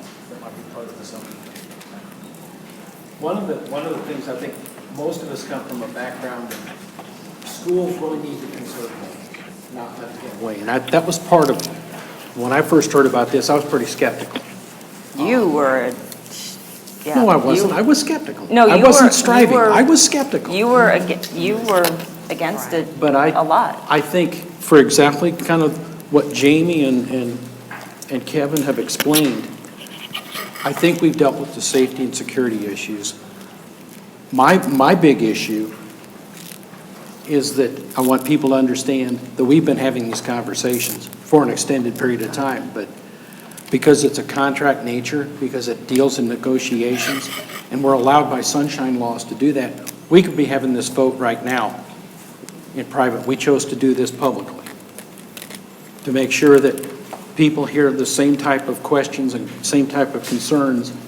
And I believe we have vetted this well. Carefully. I think we've raised a question based on Peggy's expertise that we want to look at that one line for refusal. But that's the only concern I have with this. I think all my other questions have been answered.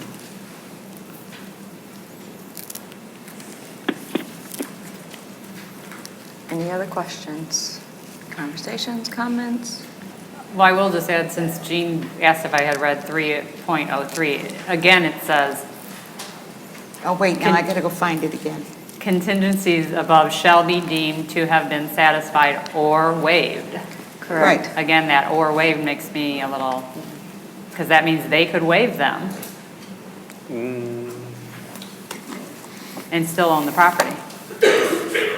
That's how I would interpret it. But what contingencies have we made? What Chris is saying is that, I think, it's what our team negotiated with them, so I know that our attorney, Charles, is okay with it. Okay.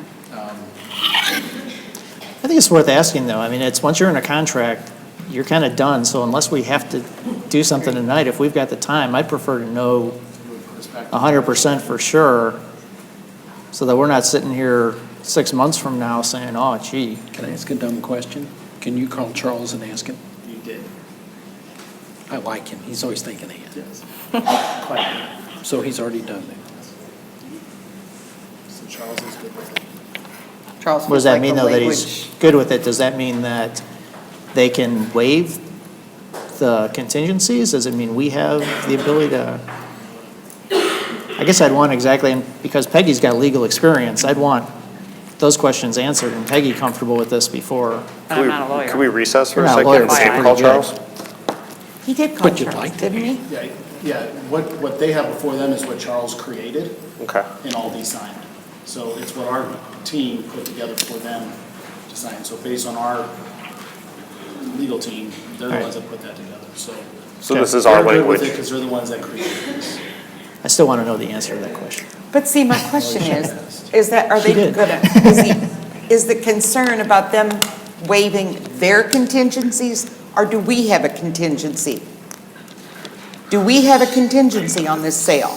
I think we can. What I'm looking at here is that the buyer's satisfaction and the buyer's contingencies. Is Charles available? We can recess and check. Okay. Can, 5-minute break? Yep. Yeah, I think it would be Let's do good. that. I See if we agree. can get Charles on the phone. I think we need Okay. clarity for us to feel comfortable. No, that's fine. Yeah. Because I think that's the only thing for business. Because I don't know real Yeah. estate law. I mean, the contingency for us, maybe we just pull the contract. I mean, I don't know. I got no idea. I have no idea. Right. I think it's probably best to just I take think we a should 5-minute resolve. break. I'd rather tonight, because the fact that we've gone public with this now, there's exposure.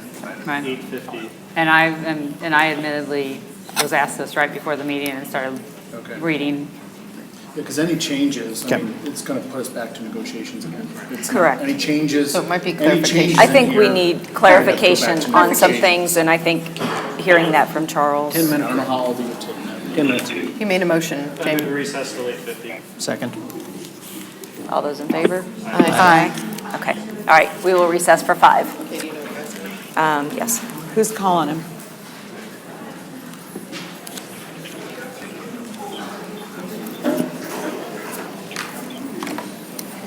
Are you calling him, Sia? I'm checking right now to see if we can get him on the line.